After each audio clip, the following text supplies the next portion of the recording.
podcasts you love. From people you trust. This is TWiT. Hi, this is Leo Laporte, and this is my Tech Guy podcast. This show originally aired on the Premier Networks on Saturday, August 28th. Hank's birthday. Happy birthday, Henry. 2021. This is episode 1823. My son is 27. Enjoy. This episode of the Tech Guy is brought to you by Mint Mobile. Mint Mobile's secret sauce is they're the first company to sell wireless service online only. To get your new wireless plan for just $15 a month and get the plan shipped to your door free, go to mintmobile.com/techguy. And by Casper. When it comes to a better night's sleep, Casper's new cooling collection has you covered. Focus on tomorrow. Let Casper handle the rest. Explore Casper products, mattresses, sheets, pillows, and more at casper.com/twit1 and use the code TWIT1 for $100 off select mattresses. Well, hey, how are you today? Leo Laporte here, the Tech Guy. It's time to talk computers, the internet, home theater, digital photography. We got your smartphones. We got your smart watches. We got all that jazz. 8888 Ask Leo is the phone number. 888-827-5536. Toll free from anywhere in the U.S. or Canada. Outside that area, you can still go. All you have to do is use Skype or something like that to call. 8888 Ask Leo. Look what I got. It's a little phone. It's a little teensy-weensy folding phone. Look at that. Oh, that's cool. That is the Galaxy Flip 3. I think that's what Samsung calls it. Nice little thing. You know what? I've had the other folding phones, a couple of them, including the Galaxy Fold, last year's Galaxy Fold. And this is the new Galaxy Flip 3 that Samsung introduced. And I kind of get the idea of a folding phone because it just folds up to the littlest little pocket square that you could put almost anywhere. I think that's part of the appeal of this, is that you could do it in your pocket, and you could do it in your purse. You could put it in your jeans pocket. You could put it pretty much anywhere. It's kind of cool. Anyway, Galaxy Flip 3, along with that, the Galaxy Watch 4. We got to get these in sync. Which, I've had Galaxy Watches before. This is, though, a little different because Samsung has abandoned its Tizen operating system that it used for the Galaxies and has moved to basically what is now Android Wear. Is that what you call it? Yeah, Android Wear. So I think that's they're saying, oh, we've merged. Yeah, no, it's really Android Wear. It's Google's operating system, and I think that's a good thing. Honestly, we need one ecosystem. The sad thing is Google hasn't done a very good job with this operating system, and it took Samsung to kind of wake it up and say hello, which is a good thing. Samsung is using its Tizen, or abandoning its Tizen operating system, but it is using its processors. So it's the first time the Galaxy Wear has had a decent processor. I think it's kind of nice, and they have got a little spinning bezel on the what they call the Classic,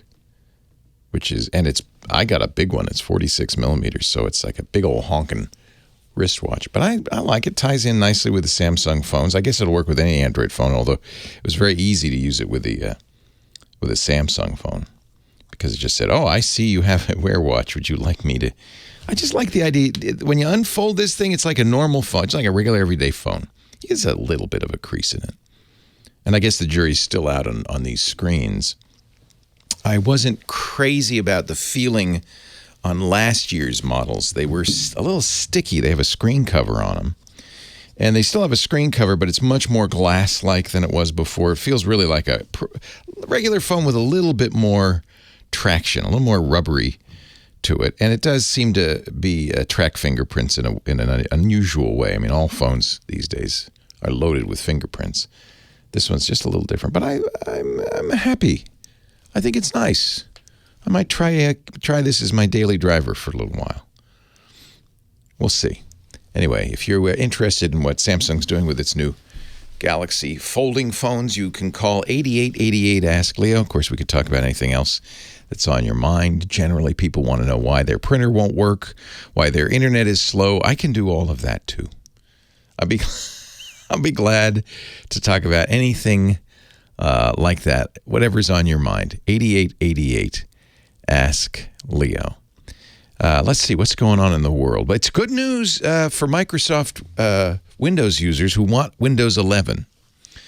Remember all the furor over, you can't install it on an older PC, like 2 years old. You can't install it if you don't have Intel's Trusted Platform Unit, TPU, which gives it security, all of that stuff. Now Microsoft says, well, never mind. It says, we're not going to stop you from installing Windows 11 on most older PCs. But there's a little hitch in that giddy-up. Most people who want to move to Windows 11 will be upgrading from Windows 10, right? You can't do that. You can't just smoothly upgrade from Windows 10 to 11 unless you're compatible with all of their system requirements. If you want to go to a Windows 11 and you have an older machine that won't upgrade that way, you can download Windows 11 and install it, and it'll still be free and all of that. So Microsoft had really upset people with saying, you got to have an 8th generation or later Intel processor, you got to have TPU.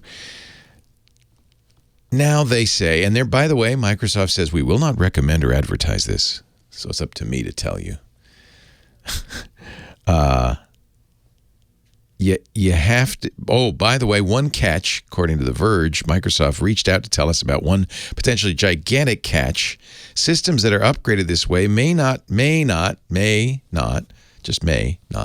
entitled to get Windows updates, even security ones. May not sounds like they're going to back down on that too. So it's kind of a little bit of a, if you were all bummed out that you couldn't get Windows 11, good news, you sort of can. And it's still unclear about whether you'll be able to get the full deal or what. And you apparently won't be able to upgrade it from Windows 10 automatically. Happy birthday to my favorite operating system, Linux. It was 30 years ago today. Linus Torvalds sent out a message. He was a student at the University of Helsinki in Finland. He put a message on a news group. This is back when we had news groups, before the World Wide Web. Saying, I'm working on a hobby operating system. I don't know if it's going to be, anything, but if you want to try it, August 25th, 1991.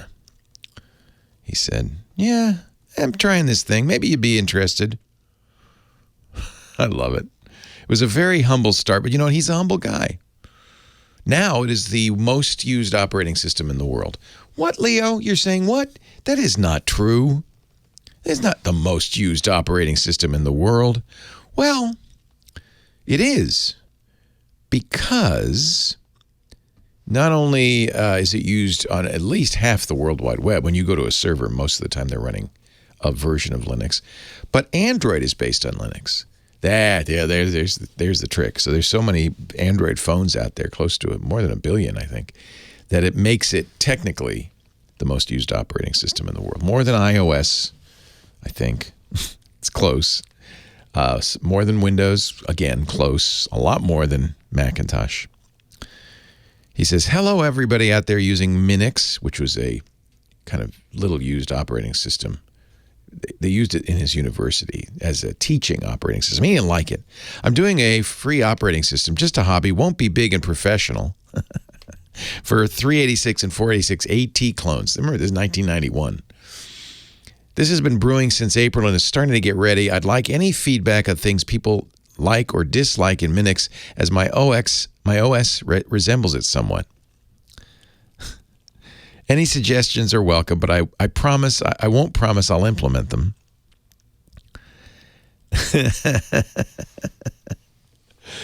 He says it's not protable, which I think is a typo for portable. Little did he know 30 years ago that message, that's like Plymouth Rock for operating. It's just like the Liberty Bell. It's kind of cool. Kind of cool. Going back a little bit in time. So happy birthday, 30th birthday to Linux. What else is going on? There's a lot of court stuff, the usual. Apple is settling a class action lawsuit. This might be a big story, actually, with developers. Apple's been, the App Store's been under a lot of scrutiny. That's what they call it, scrutiny lately, over its App Store. It doesn't have a monopoly because there's Android, but it has a monopoly on iOS. Well, yeah, and no one else can put apps on iOS except through the App Store. A lot of people have complained about this. Epic is suing, big gaming company. They do Fortnite. But also, I didn't know this, but there's been a little class action lawsuit from small developers. And Apple has decided to settle that, again, probably because of pressure from the EU and Congress. It says it will allow app developers to know more about who uses their apps. See, Apple's been keeping that to themselves. You download an app, Apple knows you have the app, but the developer doesn't really. So they're going to share more data with the app developers. They're going to let them communicate a little bit better with consumers, customers. Apple's been saying, you can't, don't bug the user, which I kind of like. But, developers of software kind of want to know, how do you like it? Is it working for you? Anything you'd like to know? Anything you'd like to tell us? Kind of like Linus in his message. They're also going to establish, I don't know what this means, a $100 million fund to help developers who make less than $1 million a year. Are they going to give them that money? I don't know. How are they? By the way, aside from the fund for developers, of which nearly a third will go to lawyers and court costs. Oh, that's who wins in these. We would like to thank the developers who worked with us to reach these agreements in support of the goals of the App Store and the benefit of all of our users, they said. Yeah, what they're really saying is, I got to do this, I don't know, kicking and screaming. It's kicking and screaming. So some developers say, well, this is a step. It is a step. You can't say it's not a step. It's a step. But maybe Apple has a little bit more to go. I don't know. How do you feel about that? This is a big debate going on in tech circles. So there are those in the tech industry who say, well, look at the benefits you get.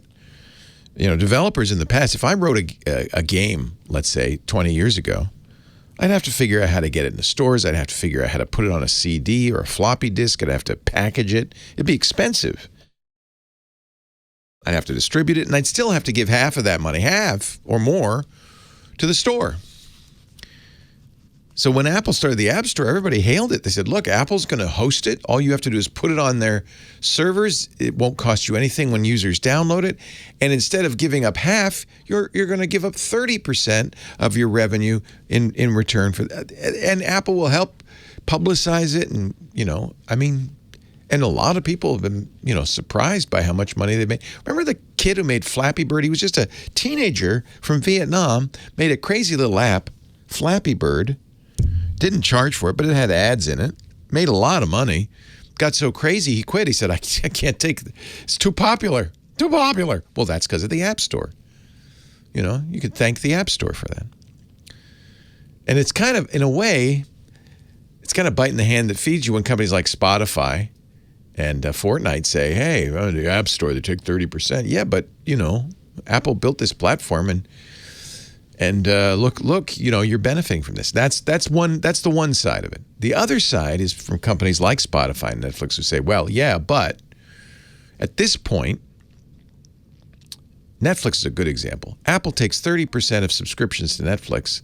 For what? What did Apple do to deserve that? And that, company like Netflix might have a point. Even Fortnite. What did Apple do to deserve this? We made the game. Everybody loves the game. Why should they take 30%, make us go through their store? Game's free, by the way, Fortnite. But you buy costumes and dances and stuff like that, and that's a multi-billion-dollar business. It's a multi-billion-dollar business. And Epic says, we don't want to give Apple the hundreds of millions of dollars for doing nothing. I don't know. Both sides seem to have some merit. What do you think? 8888 Ask Leo. That's the phone number. See, these are the kinds of deep, powerful, hard-hitting topics that I start every show with, and then we talk about why your internet's slow and your printer won't work and that kind of stuff. See, we cover. I am not in any way prejudiced. I cover it all. Everything going on in your world. That's what I want to talk about. That's what I'm here for.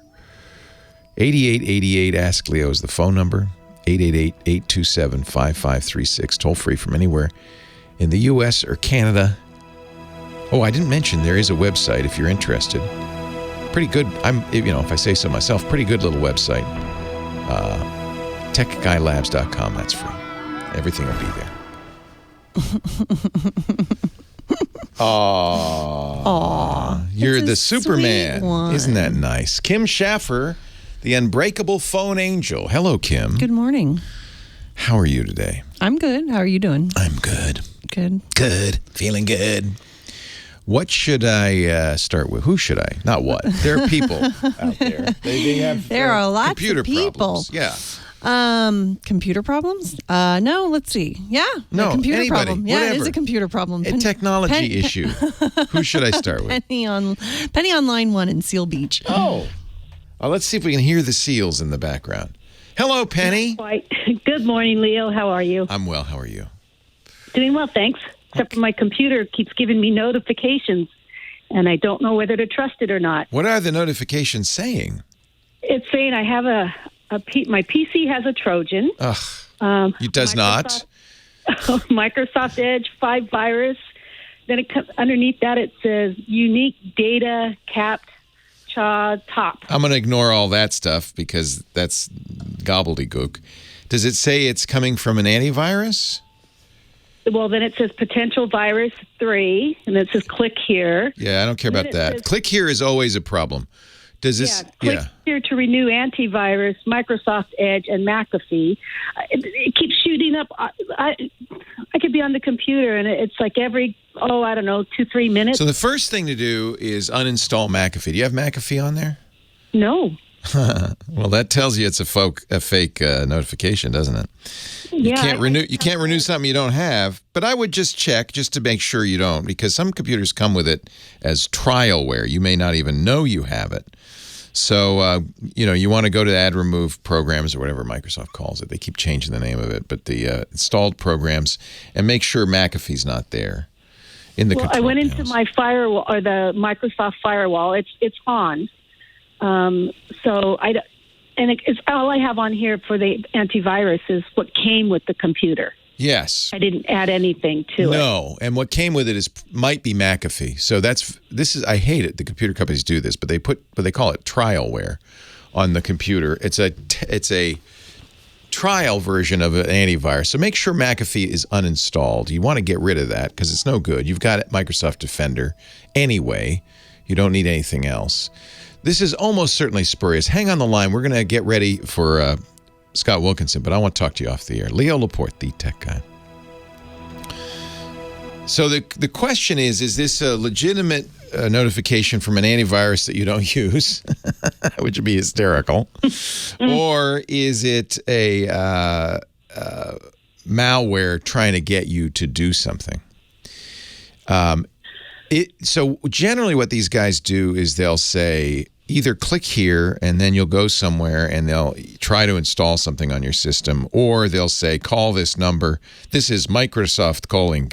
Call this number and they will fix your computer. Oh, I've already had that happen, but I hung up on them. Good. Yeah, because one of the things that they do is they try to, they say, well, I need access to computer to fix computer. And you go, no, niet. Sorry, comrade, not fix computer. That's what they wanted to do. They wanted to get into my Good for you. Said, Good for you. No. You're smart. So this may be, it's hard to say. It's possible for websites, sometimes because they're maliciously, there's malicious software on them, they can get infected just like your computer, to pop up things like this. So does this happen when your browser is not open? I don't know, because my browser is almost always open and I don't ever shut the computer down. Yeah, so it could be something in the browser. Comes in from the side, like when they say you have an update, it shoots in from the side of the computer. Yeah, that means And it nothing. goes- Anything can slide in from any side, Okay. anytime Okay. it wants to. So that How do I doesn't. get it to stop? Yeah, well, we got to figure out what's causing it. So the first thing I would probably want to do is make sure you don't have McAfee on there. The easiest way to do this is to get the official McAfee Uninstaller, which will do a better job anyway than anything that they give you your system. So you could go and look. First, I guess, look and see if you've got it under Programs. In your control panel, look under Programs. Okay. And see if you have a program called McAfee. And then if you do, you can click it and then uninstall it. All right. And then that hopefully will, let's see, control panel. And it's the Programs control panel. Programs. Uninstall a program. Okay. Yeah. Now we're going to see that long list of those are programs installed. By the way, you might look in there for anything else that seems a little sketch.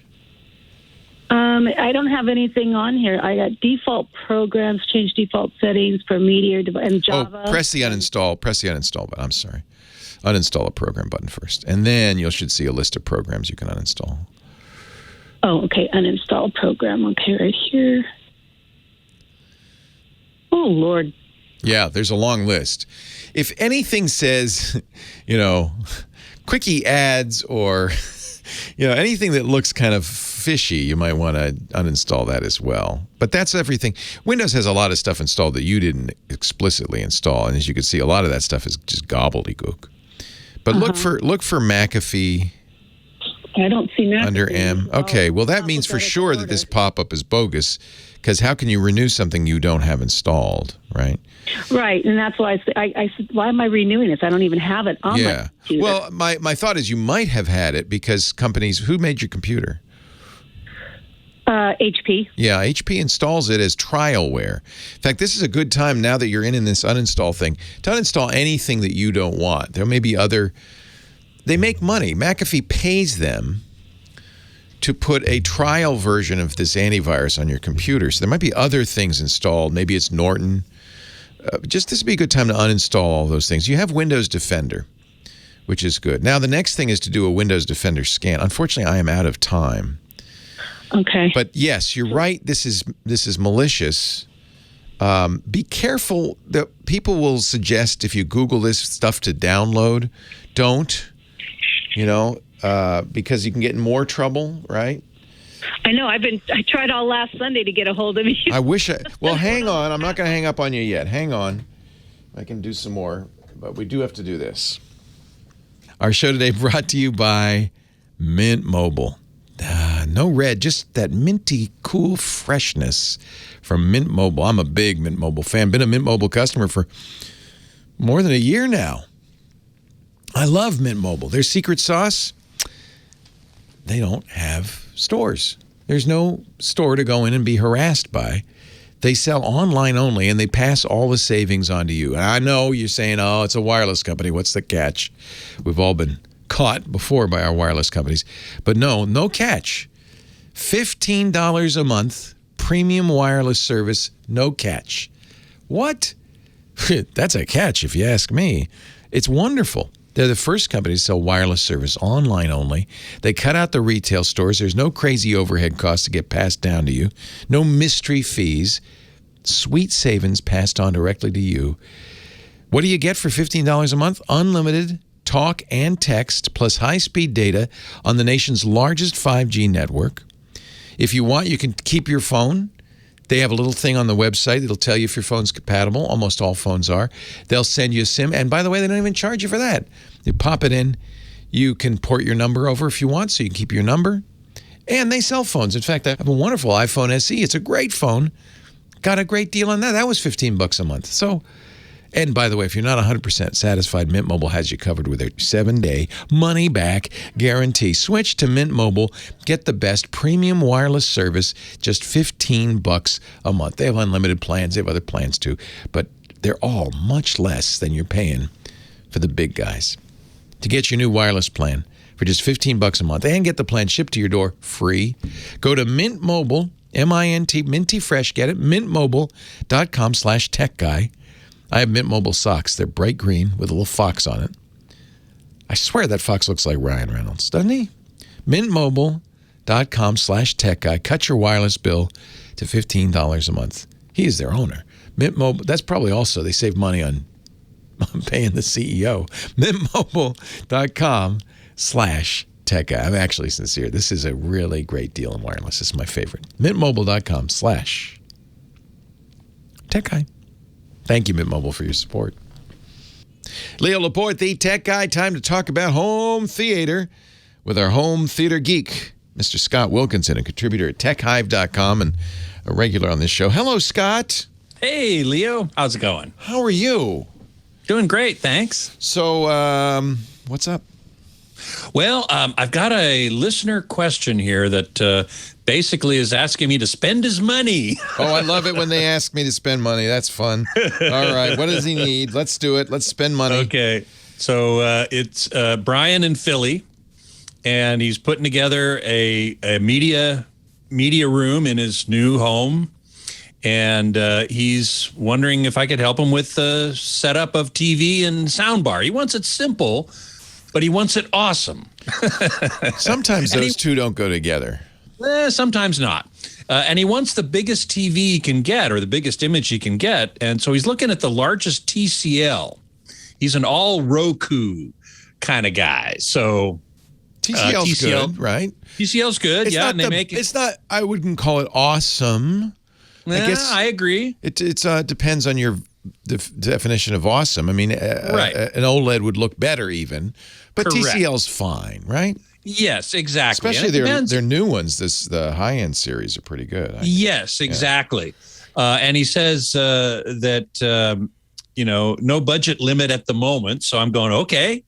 If there's really no budget limit, I would look. The largest TV, flat panel TV you can get these days is in the 83 to 85 inch range. And it's a fairly large room, apparently. And so if money really is no object, I would start with the LG 83C1 OLED. 83 inches, the C1 series is $5,500. So, it ain't cheap.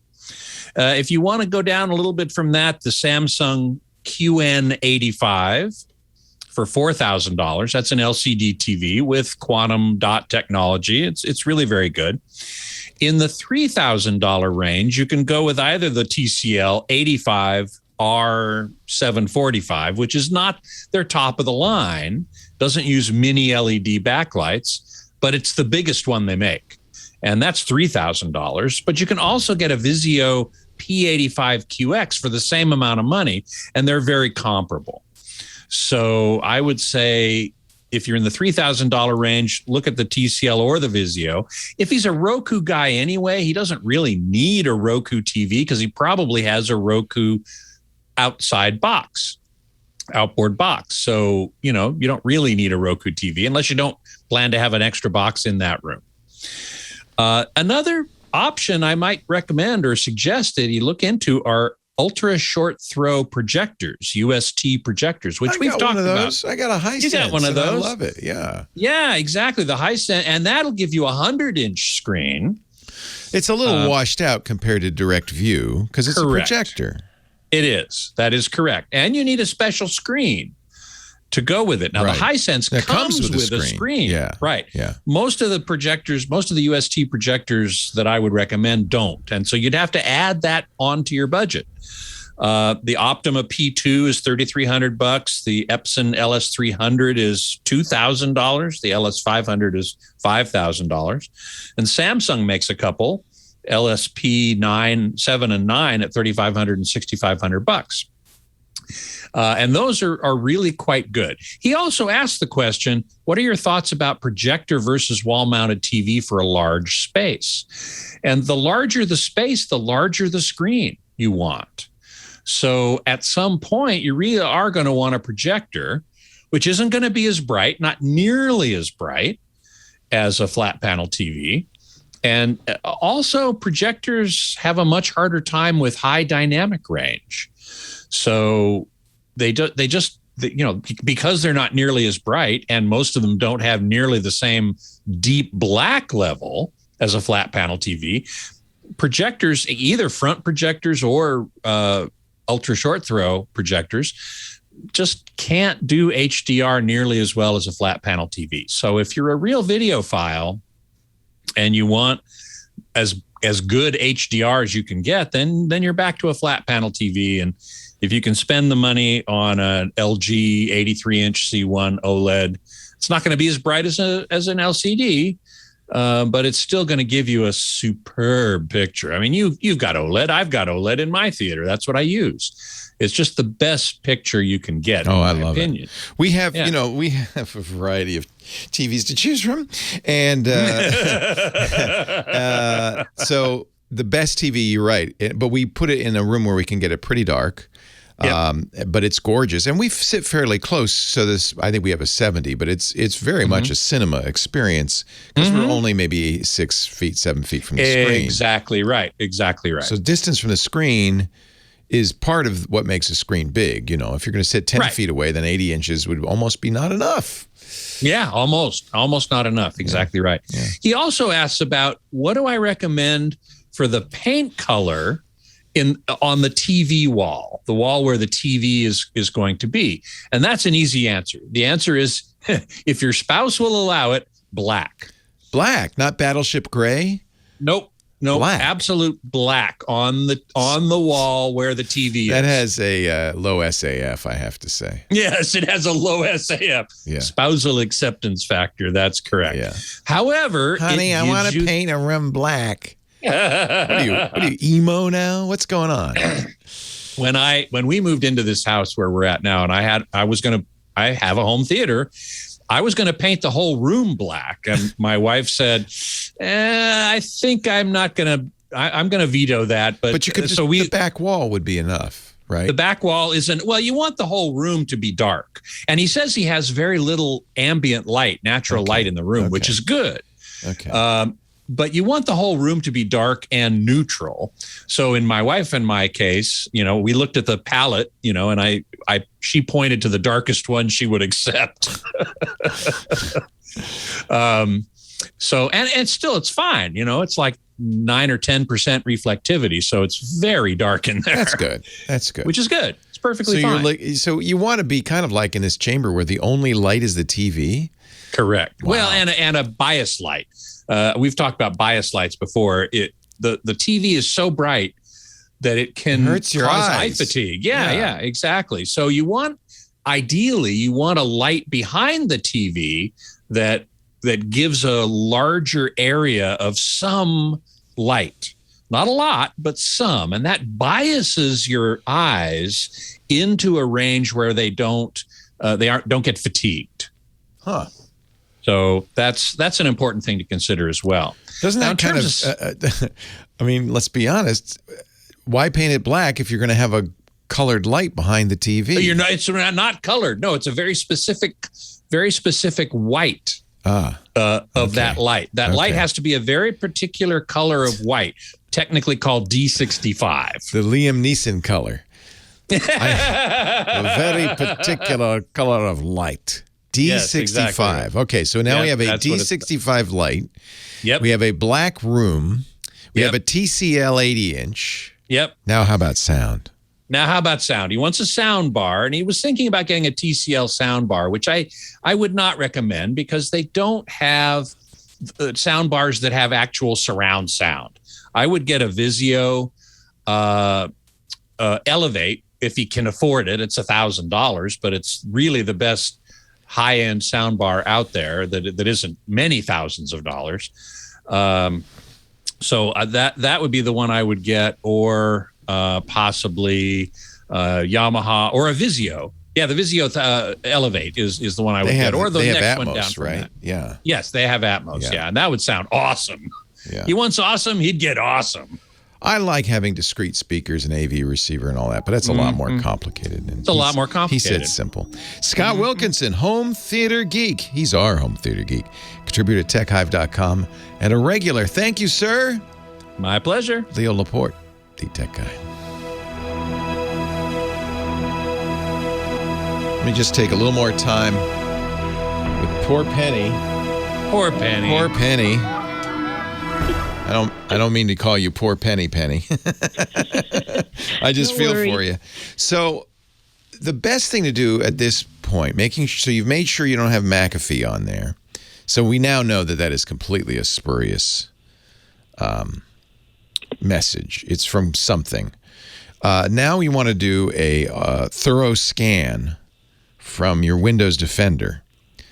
So Windows Defender is the built-in, and this is the reason you don't need McAfee, is the built-in antivirus. It's quite good. So, you have Windows 10? Yes. Yeah. Comes with Windows 10. Now, sometimes malware turns that off. So that would be something to check, is make sure it's on. You know that little flag in the lower right, the security flag? You can click that, or you can, maybe, I don't know if this is the easiest, it's the most direct method. You can actually hit the Windows key and type MRT. Okay, because I think I'd already checked to see that it was on. And it is on. Good. Yes. But we want to do a full Defender offline scan, just to make sure, well, at least find whatever it can find. So, because that's going to help. You can actually do this from the Update and Security panel too. There's a Windows Defender. Maybe this is a little easier than doing the command line. Okay, so I'm on Windows Defender Firewall. Is that where you want me to go? No, you open Security Center. Now you want the virus and threat protection. Oh, okay. Hold on. I got out of that. Windows Security? Yeah. Okay. Hold on. And then you'll see Defender on the left. And then you want the little Virus and threat protection. Yeah, the little shield. And you're going to see needed. There's a quick scan, but below it is advanced scan, and that's what you want. Oh, it needs an update? Yeah, get the update first, and then do an advanced scan. Okay, it says quick scan, and then it says scan options. You don't see advanced scan under quick scan? A little blue? No. It's not a button. Scan options and allowed threats and protection history. Okay, well, maybe they've changed how it looks since the last time I looked at it. It's another fun thing Microsoft does. So, yeah, you want to go a thorough scan or advanced scan. The quick scan doesn't do, we want to do a real thorough scan. Let's see what scan options, what's that? Maybe it's under options. Full scan. Here we go, full scan. Yeah, that's it. Scan. Full scan. Full scan, okay. Let that run. Usually that's enough. If it doesn't find anything, it's probably a browser extension in Edge. You use Edge as your browser? Yes. Yeah. It's probably a browser extension in Edge. So you might want to look at the installed Edge extensions and remove anything that actually you can start Edge with extensions off, I think. Let me just Well, before I even do the scan here, it says no current threats, and it says last scan was August 24th. Good, so it's working.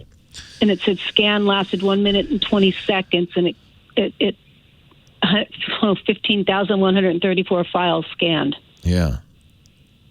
And it's so good. Good. So that's good. It didn't find anything. It didn't find anything. So now you want to go into Edge and make sure, probably, they call them browser hijacker objects. It's an extension that got installed by accident, and it's the one doing these pop-ups. So look and find in the Edge settings. Look and find your extensions, and turn off anything that you don't know what it is, that you didn't install. Because you don't want me to do the full scan then? Oh yeah, no, do the full scan. I thought you did. Okay. No, I thought that was awfly quick. Yeah. No, I just clicked it. Yeah, do the full scan. Doing anything? Yeah, do the full scan, and then I'm gonna have to go anyway. But after you do this, go into Edge and remove the extensions. Leo Laporte, the tech guy. 8888 Ask Leo. Paul's on the line from Louisville. I said it right, Paul? Louisville, Kentucky. Well, actually, it's Louisville. But, you like Louisville? Okay. Because we were named after King Louis VI. Right. It's technically Louisville, but every time I'm over there, they say, we say Louisville. Well, I'm in an argument with about it. So anyway, I agree with you. It's Louisville, King Louis' town. Although St. Louis was named after a French king, and everybody pronounces it St. Louis, so Right. Go figure. Go figure. Yeah. I got an easy day for you. I thought I'd give you a break. You know, all Please. these years that you've had all these difficult questions. I'm just going to ask you some opinions. First off, is kind of like a problem / annoyance / mystery. Okay. Yeah. I've got the Brave browser installed on 2 Linux Mint laptops. Yeah, I like Brave. It's a privacy-first browser based on Google's Chromium engine. Exactly. Yep. Yeah. Well, here's the thing. I've never had this happen. I've never had an app that has had, and I've never had this happen with Brave either. I never have had an app that has required so many updates. Sure, lately, the Brave browser every other day practically got an update. Can you give me some information on that? Yeah, this is normal. I hate to say it, but it's normal. So browsers are your front line on the internet, right? They are a very common vector for infection because they're the thing that's going out into the public and bringing stuff back onto your computer. So bad guys attack the browsers all the time. Google has lately had, I think at last count, 13 serious zero-day flaws in Chrome over the last month. It's been a bad August for Google. So probably what you're seeing, I don't know, but I would guess what you're seeing is Brave updating its engine as Google updates Chrome to make sure it's secure. Brave might even be having its own issues in updating it. So this is one of the things with Linux that I actually like, which is you can run an update every day, and it will update not only the operating system as Windows does. I wish Windows did this, but it'll update all the installed apps as long as you install them with the package manager that comes with Mint, which is apt or apt install. So this time I didn't. Actually, this is the first time that I've ever installed the Brave browser through the terminal. Because it wasn't in my package. It didn't come. It wasn't available as an installed package. Okay, so that might be it as well. Maybe did you use Snap or one of the other installers? Just use Flatpak. No, I went to the instructions on how to install it, and that was what was available. Okay. I went to the Brave website. You know? Yeah. Right. Now I don't know. I don't know what the answer is. It is not unusual to see regular updates. I agree. This is now a pain because instead of just doing it in your normal workflow, you've got to do a separate update.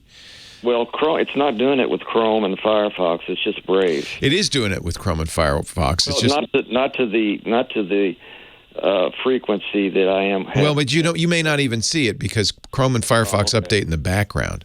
I see. And so would Brave had it been installed through the OS. Chrome is absolutely doing updates almost daily. It's just you're not seeing it. They try to roll them up, and maybe they're trying to get it into once a week. Whenever a browser wants to be updated, update it. Oh yeah. I understand it's kind of a pain. That's not ideal. It's not really painful. I'm just curious. I was just curious. Oh, okay. I don't think it's anything to worry about. You can go to the Brave website and look at the updates, or there's probably a change log being somewhere, recent updates being stored somewhere on your system, and see what those updates are. And so you can see this is a good idea anyway for anybody. See, why are you updating this? What is the update for? Yeah. And you'll probably see that there's security updates. It's been a kind of nasty month for security, I have to say. Well, can I ask you one more quick Sure. opinion question? Yeah. For years, you and Steve have recommended really long, complex passwords. And I was wondering a couple of questions in regard to that. When you do these, go to these websites and you check the strength of a password, you'll have one password that'll say it's almost light years, and then so let's say you make it even stronger than that. So if you have two passwords, really long passwords, and they both are just enormously complex, like so many trillions. How do you? I mean, is let's say 100-character password. Yeah. This is an example. Yeah. Is that any? I mean, could you not get by with, say, a 64-character? Yeah, you don't need 100. You probably don't even need 32, to be honest with you. Right. I wouldn't worry about it. The most important things, there's two things with passwords. One is not to reuse them. So even if you had a 100-character password, if you used it everywhere you went, and one of those places, let's say you used it at T-Mobile and it got compromised, then everything's compromised. So that's the first rule. Second rule is let the password manager that you're using generate a good password for you, because it'll do it randomly. If you try to do it randomly, it won't be random, because human brains aren't random. So use a password generator. I strongly recommend a password manager, only because they will generate and they'll remember it. So you don't have this kind of Bitwarden. Perfect. Bitwarden's great. So use their password generator. And you don't have to make it that long. If you're doing 16 even, and you're doing it a mix of upper and lower case numbers and punctuation. That leads me to this question. Would it not be a good idea if you could have an alternate way for a password in which you would have a shorter, strong password, but if you didn't get it right, it would lock you out after so many tries? Wouldn't that prevent brute force if you could only... It would, so there's a lot of things sites can do to make themselves more secure. Usually there's rate limiting, which means you can't try 1,000 passwords a second on a website. It'll go, what? Slow down. That's good, because in order to crack a password with brute force, it needs to do millions of tries a second. The thing is, if they can get whatever they're trying to unlock onto their system, there's no limiting. So password limiting, countdowns that like the iPhone does, where after the 10th time it says, we're erasing this sucker because you don't know your password. Those are great. But but it depends on the attack surface. If the bad guy's got your whatever he's trying to unlock. In fact, that's what the FBI was asking Apple to do in the San Bernardino case.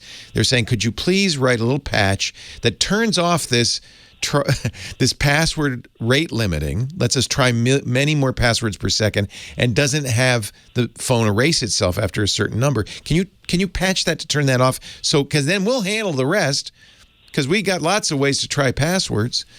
If with a 4-digit passcode, there's only 10,000 possibilities. 9999. One quick last question, I'll let you go.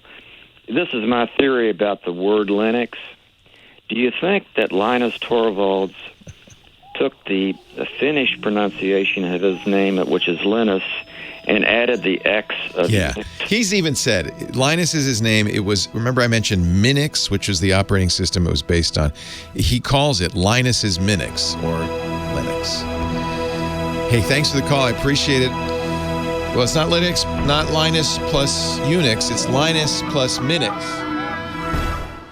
which was the operating system that he was espousing. Now, ladies and gentlemen, poor Scott. I stepped all over him last time. I'm sorry, Scott. But I felt so bad. I still don't feel like I solved this woman's problem. But well, you went a good way, I'd say. We did. I did the best I could in the limited time available to me. That's all I can say.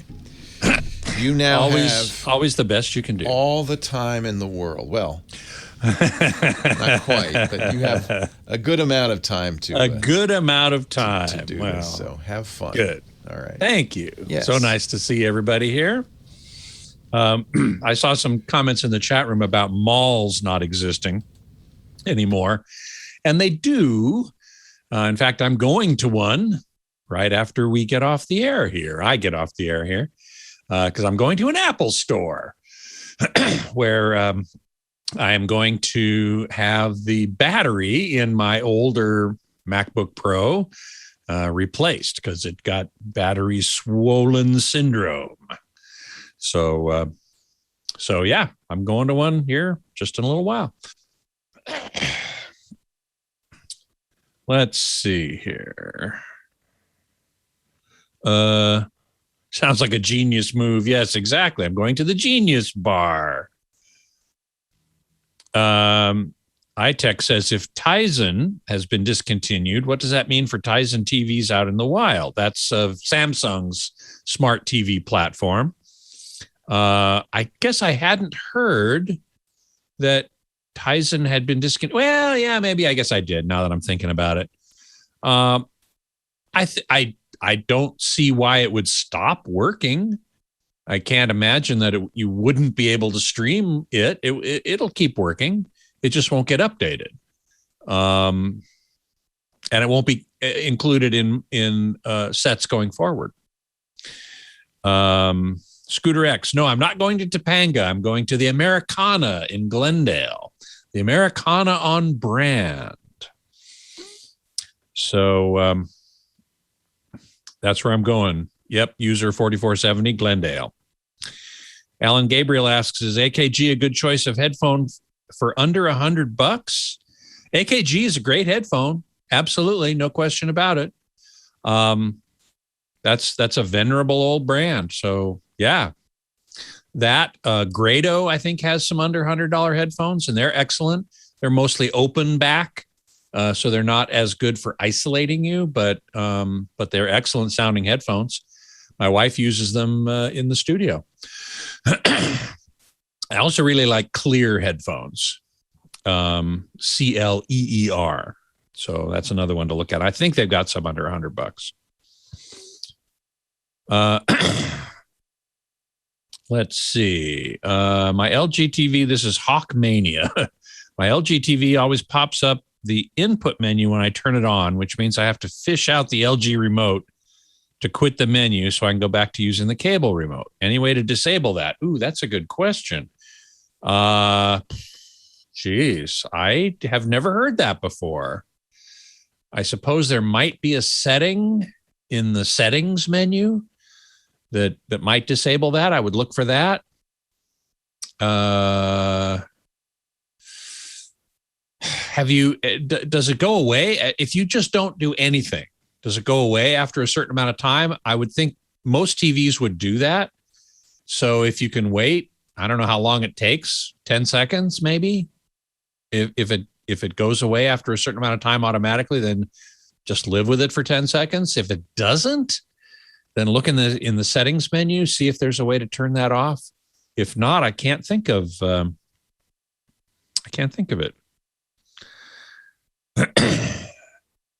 Mike B has sent me a link to Samsung TV Tizen Smart TV. Let's see. Loquacious. When I get there, a crowd will be waiting for me. I hope not. Don't go to the Apple store at the Americana just to see me. Well, I mean, you can if you want, but I will be wearing a mask and I will be keeping my distance. So there you go. Let's see. What link does this say? Samsung will continue to use Tizen on its smart TVs. This was published in May of this year. The company has no intention to switch to Android TV on its smart TV. Huh. At I/O 2021, Google announced the next version of Wear OS. Company learned that Samsung has merged Tizen with Wear. So there you go. So maybe they aren't abandoning Tizen after all. Hey, K Woods, good to see you. Titus, no, I don't think I'll have to fight off any groupies at the mall. Hawkmania says eventually it does, that menu disappears, but it's just annoying that I have to stare at that menu while trying to look at it for however many seconds it's there. Yeah, I agree. It's annoying. First thing I would do is look in the settings and see if there's a control for turning that off. If there isn't, then shame on you, LG. That shouldn't pop up every time you turn on the TV. Absolutely not. That's ridiculous. Started on mine too. Did it really? Are you The talking about input the UI, the new LG ad-based UI? I didn't hear the initial part. No. Hawkmania is saying that every time he turns on his LG TV, the input menu comes up. More than the input. There's also tiles along the bottom. There's ads. There's a whole Really? This is LG. That just happened in an update. It's very annoying. Man. Maybe there is a way to turn it off, but I bet not. This is. Oh, that's super. You don't annoying. own your TV. That's an illusion. That's why. Honestly, that's why I don't like smart TVs. That's why they're smart, so they can spy on you and they can advertise to you. This is the whole point of being smart. It's very, very annoying. And good luck finding a non-smart TV, at least one that's any good. I mean, I'm sure probably the very you pay for entry-level it. ones. I have that 55-inch OLED that I bought from Dell was $4,000, but it's just a monitor. It's just a monitor. Yeah, it's That's really all nice you OLED. want. Yeah. Pioneer had the right idea with the last generation of Kuros, the plasmas. They were just monitors. They didn't but that have was speakers. like 9 years ago, dude. I know. There's too much money in them spying on you and showing you ads. They just showing you ads. Yeah, we're stuck with it. Yep. I think so. Don't connect to the internet. Yeah, I'm really annoyed by the LG. I'll have to look and see. Yeah, don't connect to the internet. I mean, your TV doesn't have to be connected if you're not using the smart. Well, at least it can't features. spy on you if it's not connected. Right. Yeah. Right. Exactly. Just don't connect to the internet. But I wonder if even if you do that, the input button will come. Oh, I'm sure it will. I'm sure it will. It's a whole thing. There's tiles along the bottom of all the LG channels and all this BS. It's crap. Oh man, it's crap. And I know when it happened because they said here's a big update on your LG TV. Woo! Well, I might just have to call LG on that one. I don't have an LG TV myself. I use a Sony OLED, but I'll have to call LG and say, what the hell are you guys thinking? Would you please? Thank you, Scott. My pleasure. Whoa, hey, whoa, boo. It's me, Leo Laporte, the picnic basket. No, the tech guy. Time to talk computers. I was channeling Yogi Berra for a moment there. Time to talk computers, the internet, home theater, digital photography, smartphones, smart watches. 8888 Ask Leo. That's the phone number if you want to talk high tech. 888-827-5536. Toll free from anywhere in the U.S. or Canada. Lisa on the line from Los Angeles is our next caller. Thanks for hanging on, Lisa. Hi there. Hello. What's up? So my question is, so if at work, we have our company internet or our company Wi-Fi. Yeah. And sometimes we'll log on to that if we don't have very good reception. And I don't know, rumor has it that they can remote into your phone if you're on the company Wi-Fi. Not exactly. So this is true for all companies, and the courts have upheld this, by the way. It's completely legal. When you're using the company's internet, they can see what you're doing. Many companies, more than you might imagine, monitor the traffic that's on there and can, see what you're up to. So you're not private anytime you're using the company's internet. They are not putting stuff on your phone. They can't do that. But by virtue of the fact that they can see your traffic. Now, if you use a VPN or you're on an encrypted site, they can't. Yeah, that'll block it. But I should just point out that, and I really think what companies need to do is, when you join the company and anytime they change it, they should give you a piece of paper, a document that's their internet usage policy, and they should state very clearly in there what they do to monitor your internet usage. There shouldn't be a question in your mind about what's going to happen when you use the company's internet. That should be very explicitly stated. I don't think about it when I'm on my laptop or my desktop on the, because that's their property. It's their computer, yeah. And in fact, ironically, they can install and probably do install stuff on those computers to see your screens if they're monitoring. Not everybody does. We don't, but yeah. With our own phones, though, I just was curious. No, yeah, they can't put anything on your phone unless you've already put some sort of administrative, but it's not the phone they gave you. It's your personal phone. Right. Yeah. Don't let them don't let them say, oh, let me just put some software on your phone here just to protect you. Don't let them do that. But no, they can't just inject stuff into your phone. But they can see your traffic. They'll see everything that comes in and out of your phone, yeah. Unless you use a VPN, and then they'll see you're using a VPN, but that's all they'll see. That's, hey, okay. I mean, and, it probably is somewhere in the employee handbook about, nobody reads that. Nobody, I know. Our employee handbook is like 100 pages. I haven't read it. I don't know what's in there. But we make you sign a document that says you read it and you agree to it. Acknowledge it, yeah. Yeah, okay. There should be somewhere in that document that says what the internet usage policy is. And by the way, companies have every right, because what if you're surfing porn or something on their network? I understand they have every right to say, look, don't do this. You can't be downloading malware. You can't, and they should say, and this is what they don't have, and they're not required to, they should say what their monitoring policies are. They're not required to, and courts have continuously upheld. I've never seen a case yet that said the company has to respect your privacy, which is ironic because on the phone they do. And this is because it's been around for a long time. If you're having a personal call on the phone and the boss has a way of monitoring the phone, the minute he hears personal conversation, he's supposed to hang up. There is a law saying that, but not on your smartphone, just on your telephone. Okay. Well, thanks for clearing that up. I really did not think that was a thing. I don't think, now, unless somebody corrects me, and look, it's actually a big news story right now. There's a company in Israel called the NSO Group that is actively looking for ways to, without your knowledge, put stuff on your phone. And they have been doing this. In fact, it just came out this week that the country of Bahrain has bought this software. It's called Pegasus, and put it on the phone of journalists and activists in Bahrain. And it's been uncovered by nonprofits who've, security experts at the Monk School in Toronto and others who said, oh, yeah, their software's on there.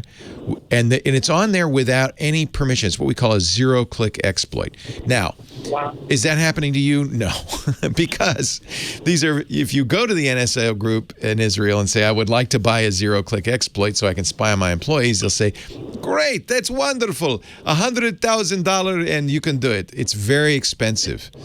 Because there's a limited number of these, Apple fixes them the minute they become aware of them. So it's very expensive to acquire these. So they don't want it to be widely used, because the more it's used, the more it'll be more likely to be discovered. So they charge. I'm actually being underpricing it at $100,000. It's probably more like $1 million. It's very expensive. So your boss doesn't care that much. So there are ways to do it. I doubt very much, unless your boss is the director of the CIA. I don't think you're being monitored. I don't think. But you know what? Now that brings in another point, was when they pay you reimbursement for your cell phone is how much ownership they have on it. And again, that's one of those. Yeah. But even then, even if they assert that, until IT comes to you and says, we just need to put some software on your phone to monitor it, they can't, without your permission, do that. Got it. There's no way it can sneak onto your phone. As I said, there is a way, but just real time. It's expensive, and it's highly unlikely they're doing that. Thank you, sir. You're welcome. It's it's a great question, and it's really important for employees to understand. The company has the right to spy on you. It's part of the deal, especially when using company resources. So, if you're at your home and you're using your personal computer at home, no, the company has no right to spy on you. But as soon as you're on their premises, whether you're using your laptop or their laptop, whether you're using your phone or their phone, they have the right to monitor your activity to the degree that they're able to. And, there's good reasons for that, but I think that maybe companies aren't as explicit as they ought to be. Frankly, I don't think it should just be in the employee handbook. There should be an explicit separate piece of paper that you sign that says, here's our internet use policy, and in there should be, and here's what we monitor. I think you should have the right to know that. Now, courts have said you don't have to do that, by the way. They do not have to do that. So you should assume the boss is listening to every call and reading every document and all of that. And that's why one of the reasons people use VPNs. A VPN is a networking tool, a virtual private network that encrypts your traffic from your device, your phone, your computer, to their portal and then out into the world. If you use that, your internet service provider, your mobile carrier, your boss, whoever's providing that internet, Starbucks, can't see what's going on. By the way, I should point out, the company providing the VPN can. They're suddenly every bit as capable as your boss is. So you want to choose that company carefully because now they have access to all that. 88, this is a good topic, actually. I think it's probably important to reiterate that from time to time because it's basically when you're on company premises using company devices or company internet, you're working for the man and the man has the right. So, you're at work. Be cool, man. Be cool.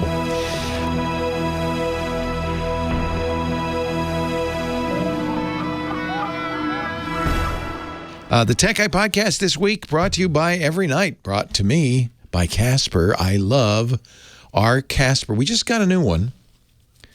I don't know which one it is. It's really, all I know, it's really nice. Lisa got it. I was complaining. I said, my back is hurting from the mattress. She said, no problem. She got us a new Casper. Love the Casper. When it comes to a better night's sleep, Casper has it going and coming. Love your tomorrow with Casper, C-A-S-P-E-R, not like the ghost, C-A-S-P-E-R. The new Casper cooling collection. I think this must be what we've got. It's got everything you need to help you sleep cool all night long. They've got these new wave hybrid snow mattress, which is designed to keep you cool for 12 plus hours. It pulls the heat away from your body for sustained temperature regulation, especially in these hot summer nights, hot August nights. You need this. A cool to the touch feeling and a much improved tomorrow. Actually, research shows summer or winter, sleeping cool is always a better night's sleep. And you know that. You wake up hot, that's not a good feeling. Better bedding makes for a better tomorrow, too. That's why the Casper Hyperlight sheets are a necessity. They're designed with an innovative grid weave that lets the air flow through for maximum breathability. Then there's the lightweight duvet, providing optimal temperature control without sacrificing plush comfort. And the bottom it all off, not top it off, bottom it all off with Casper's breathable mattress protector. Actually, it's really in the middle, isn't it? Between the mattress and you. Sandwich. It's a sandwich. It provides the coolness improves the coolness of the bed even further by allowing air to flow between your body and the mattress. All together, you just got this, it's not cold, it's comfortable, it's fresh.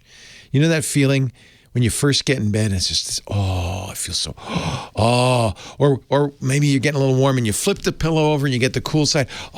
It's like that all the time. They work together to prevent overheating all night because cooler sleep means better sleep, and better sleep means better tomorrows. As always, Casper offers free shipping and free returns. When it comes to a better night's sleep, Casper's new cooling collection has you covered. Focus on tomorrow. Let Casper handle the rest. Explore Casper's products, mattresses, sheets, pillows, and more at casper.com/twit1. Use the code TWIT1 for $100 off select mattresses. Wow. That's the offer code TWIT and the number 1 for $100 off select mattresses, but you got to go to casper.com/twit1. Please do that so they know you saw it on the Tech Guy. Casper.com/twit1. Offer code TWIT1. Exclusions apply. See casper.com for more details. CASPER. Not like the friendly ghost. Casper.com/twit1. Now back to the show. I actually should mention that I have a case on this because I pre-ordered it from Amazon, from Samsung, so I got a credit. I had to spend it on something, and so I bought this case. So it doesn't actually look like this. You know what's really cool? It's really thin. It's a very thin and light phone. I should be, when I do the review, I'll take the case off. I love this little thing, too. This little screen shows the time, battery, date, and if you've got notifications, it puts a little dot. You can't do anything else with it. That's all. But it's nice. And when you open it up, it's really kind of like a regular phone. I mean, you could see there's a little crease there where the fold is, but fingerprint reader, which I really like. It has face recognition too, but I just use the fingerprint reader. Camera's pretty good. People have knocked it. It's not maybe as good as the S21 or something, but it's got all of the, the Samsung-y features. I think it's probably as good as like a couple of years ago, Samsung. A big deal. Only 2 lenses and have the super zoom. Big deal. It's fine. And yeah, it's so pocketable is a good way to. Yes, somebody says all phones fold, very few unfold. Yeah, this is one of the few that unfolds. I like the little case on here. It just makes me.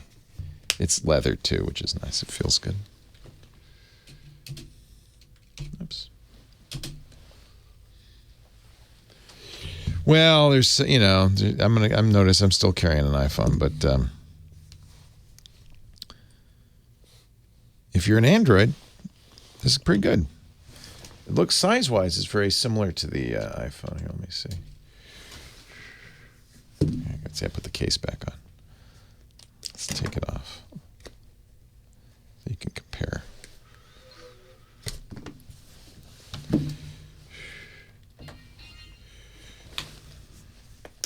It's a little thinner, but screen size is pretty close. It's a little taller. It's taller than wider. It's kind of a hyper. And this feels better than it did last year. The foldable screens are a little weird, but this feels Bixby. But it and I tell you what, they're beautiful screens. Samsung makes just really great screens. Leo Laporte, the tech guy, 88 Ask Leo, the phone number. Let's get back to your calls. Tom's on the line from Riverside, California. Hi, Tom. Hello. Hello. Leo, I wanted to ask you another question about oversight. Oversight. I like it. That's a good way to put it. Yeah, from our government. Oversight, the big eye in the sky. Yes. Yeah, the eye in the sky, the all-knowing entity that rules us all. Yes. Yeah, the issue is just recently, just in the last day or two, I've heard that now that it's mandatory that you're contact tracing if you tested positive for COVID, which I guess a lot of people get tested every day. That seems like a hectic thing that they're. Well, it seems like a good idea to me. It seems like in the interest of public health. Unfortunately, the systems that have been developed by Apple and Google to do this are kind of inadequate to true contact tracing. If you really don't like contact tracing, you would hate how they do it in other countries where actual humans come to your door and sit down and say, who else have you seen? Where else have you been? I'm going to write that down. And that's how we control a pandemic. That's called public health. I have no problem with it. So unfortunately, the way the contract tracing in the U.S. works, because of people like you who will refuse any assistance to public health because liberty, they have automatic systems, but they're terrible. Best way to do it, have a human come to your door.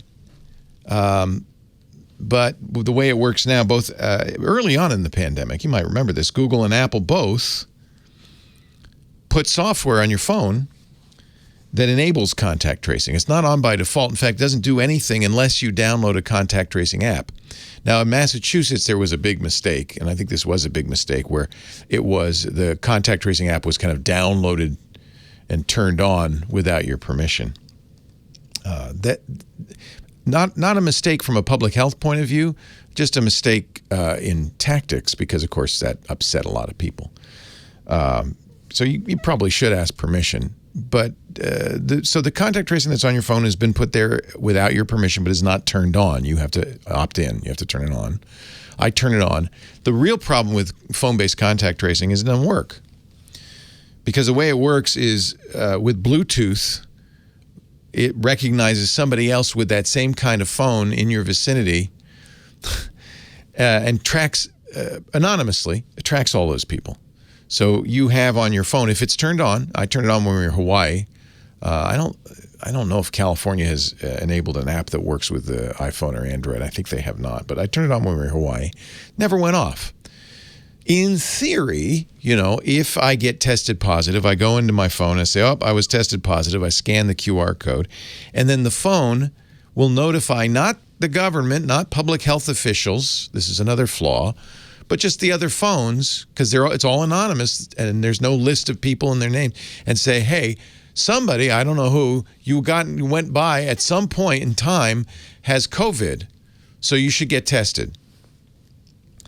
It doesn't work because you might have passed that person, you might have been sitting across from them in you're sitting in your car, they're sitting in their car, both windows are rolled up. You weren't really exposed, but because Bluetooth reached through, you get that message as a false positive. There's also lots of false negatives because those other person has to have the same phone as you and they have to recognize each other. When you go to the grocery store, especially because of Delta, almost certainly somebody in that grocery store has COVID, probably asymptomatic Delta, and you could get it from them. But are they carrying the same kind of phone? Did you come within Bluetooth range for the required amount of time, and et cetera, et cetera. The other flaw in it, of course, is it doesn't have any information about who you reach, so it's not useful to real contact tracers who would come to your home. Ideally, they'd be able to say, oh, good, you got the contact tracing app on. Let's see all the people you came in contact with so that we can, quite reasonably, tell them they were exposed so they can take measures to protect family and friends. But it doesn't work that way because liberty. So our desire for privacy has prevented any effective contact tracing at all in the United States. Congratulations, well done. Can't say I'm thrilled. Oh, and yeah, the app is optional. So there's probably tons of people like you who will refuse to install it. So it's useless. It's really useless. So we've done the absolute minimum you can do, which means it's completely ineffective.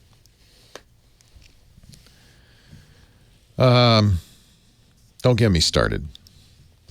Public health sometimes requires that we do something for other people. I know. You don't want to do anything for anybody else. But that's what public health is, protecting the other person as well. These systems are not well designed, so don't worry. Good news, they are not an invasion of privacy in any way. They're completely ineffective. So we get the worst of both worlds. Tom in Riverside, thank you. Jim in Atlanta, you're next. Hi, Jim. Hey, Leo, thank you for taking my call. Thanks for calling. What can I do with you? Oh, I wanted to get your take on the best underwater action camera. Ooh. Well, it depends on how high quality you want. I mean, certainly there are waterproof housings for all the big name expensive cameras, and those are going to give you the best results. They're expensive, so you have a fancy camera, you just get a housing for it. But there are waterproof cameras which are quite good, and in fact, I have one, it's not expensive, that I use that does everything I want. I mean, because you're underwater, unless you're a professional, images underwater have issues anyway. There's something called backscatter. The light, if you use a flash or the light from the sun, hits particles. And so those beautiful clear pictures you see underwater are almost always heavily edited for backscatter, which is a pain. You got to go into Photoshop and get every dot out of there. But, so I don't know if that's the professional. But I have a wonderful camera that I use that is very inexpensive. It's just a point and shoot. Would that do for you? Well, so we're looking at the GoPro Hero 9. Those are a good choice. I don't like those as much because they're super wide angle. So they give you kind of an odd, I look at it, but if what you want is a point and shoot that you can take underwater, it's dust proof. It's only $400. It's quite good. It's the Olympus Tough TG6. Okay. And when I'm traveling, I carry one of these at all times. You know, I like fancy cameras. I actually like smartphone cameras. But when we're going out in a canoe, I'm not going to bring my expensive camera, and I'm not going to buy a waterproof housing because those are bulky. I take the TG6. It's excellent. So you'd rather use that than a camera that's going to be shooting like 4K. Well, you mentioned action camera, so I guess I should say, yeah, the GoPro is fine, because that's the category it's in. By which they mean extreme skiers and surfers and bikers put them on their helmets and stuff, and they drive over mountains and that kind of thing. This will do 4K, 120 frames per second. It doesn't have that ultra wide angle. I don't really like the ultra wide angle look of the Hero. So this would be more like a camera you would use all the time, take pictures of anything, but you can go underwater with it. F2.0, 8x zoom, I think is a better choice. But it's kind of, it depends what you're going to be shooting. The GoPros are, they have waterproof housing. They're more compact. They're just, remember, they're extreme wide angle, so... because they're taking it all in. So if you want to take pictures of fish, depends what you want to do with it. Yeah.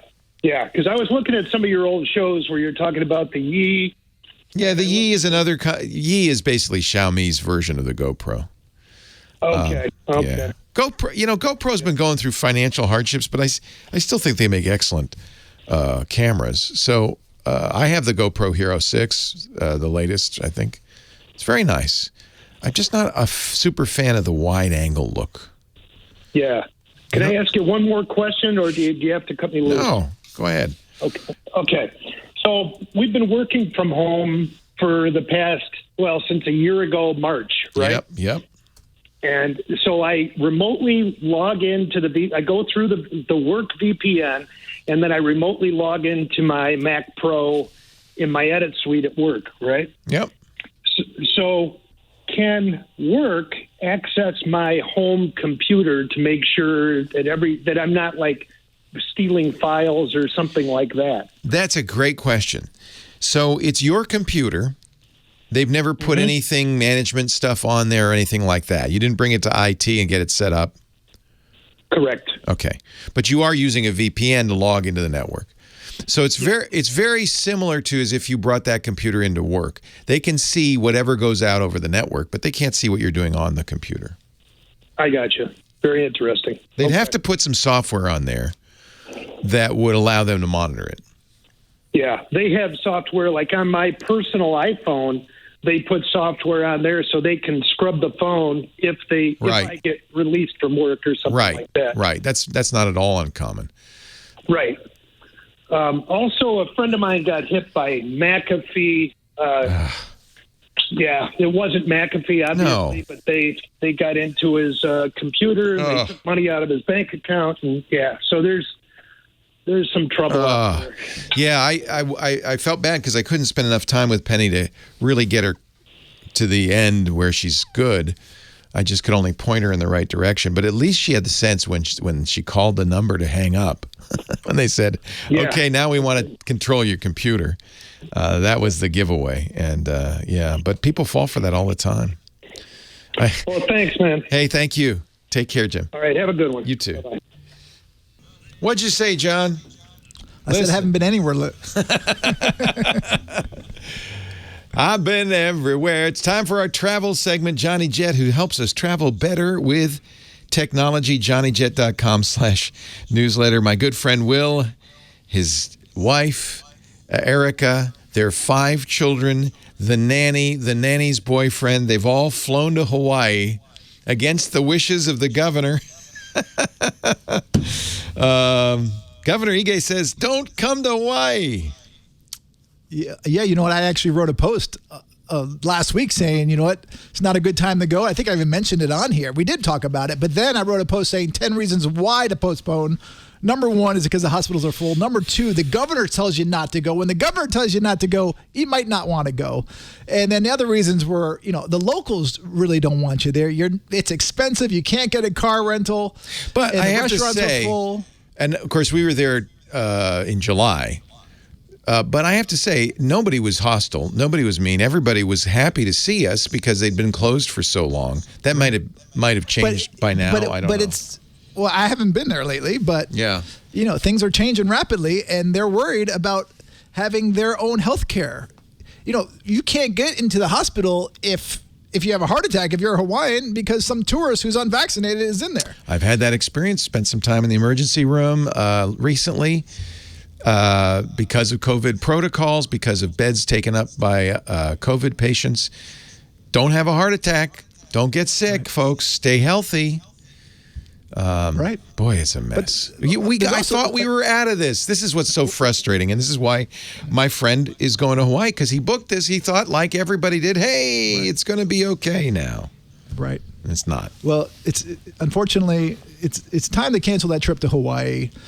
They're not going to put any mandates in, I think, because of legal reasons, but they just don't want you there, and you're not going to get the true Hawaiian experience. So why be there? There's other places you can go if you want to go. Where would you go? Would you stay in the continental United States? I mean, I've been telling people this. This is the year to stay in the U.S. just because, if you test positive outside of the U.S., because to come back into the U.S., everyone has to get tested, regardless if you're American or if you've been vaccinated.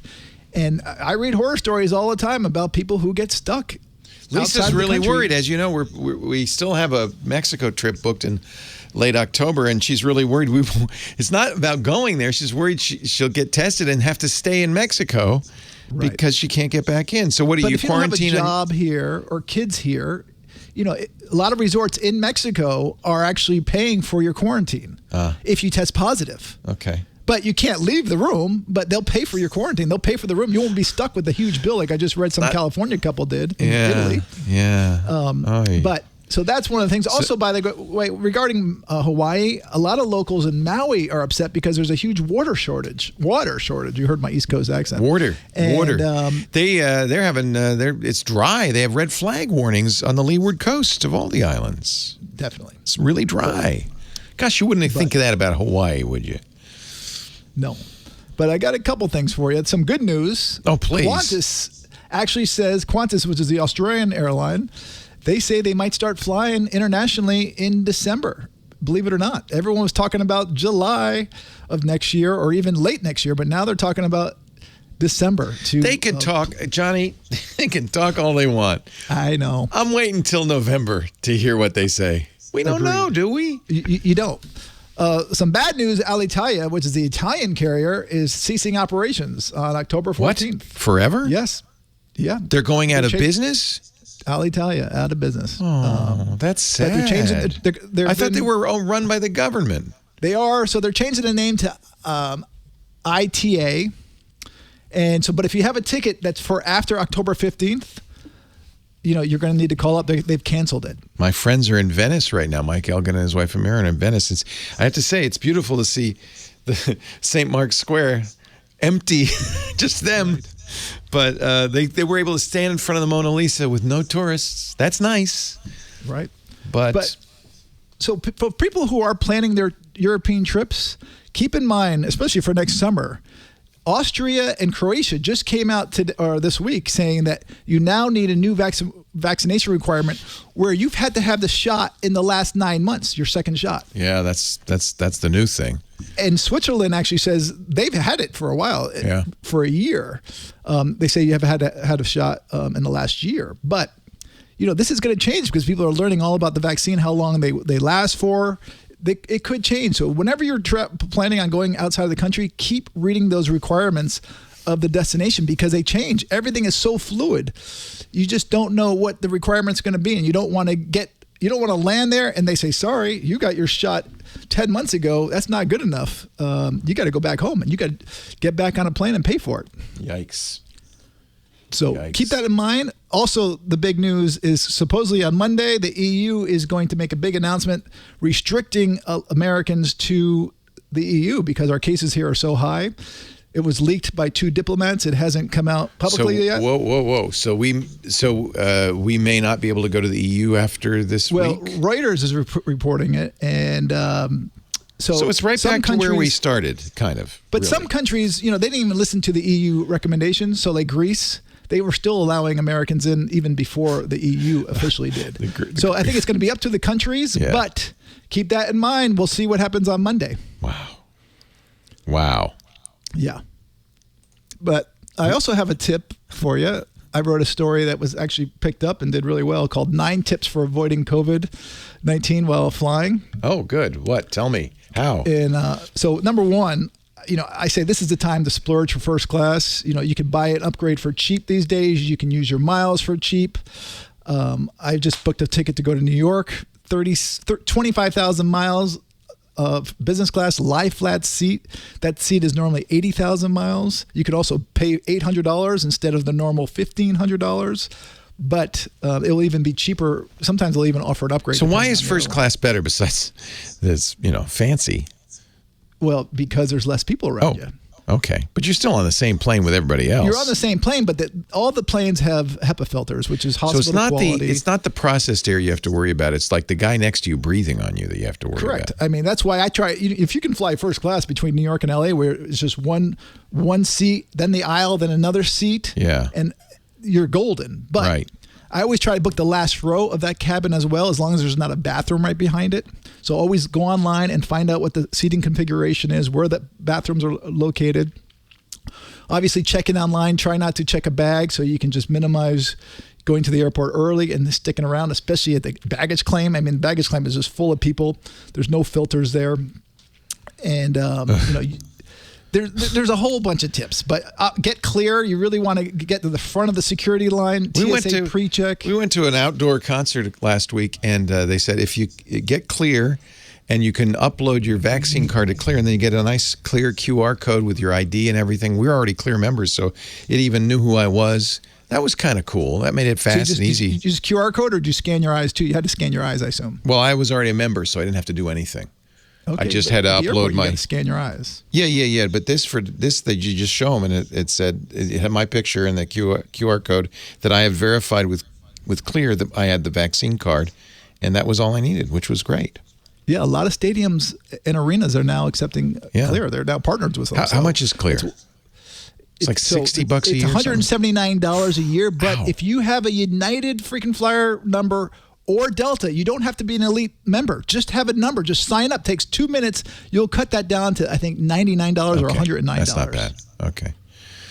So it's not just, and they're smart because not a lot of travel going on. They made it for other things too, which is, well, they were doing that before the pandemic. Yeah. They were allowing it into concerts and stuff. That's nice. Stadiums. Johnny Jett, read his article, 9 Ways to Avoid COVID When You Fly. And, of course, all his other articles at johnnyjett.com. Follow him on Instagram and Twitter.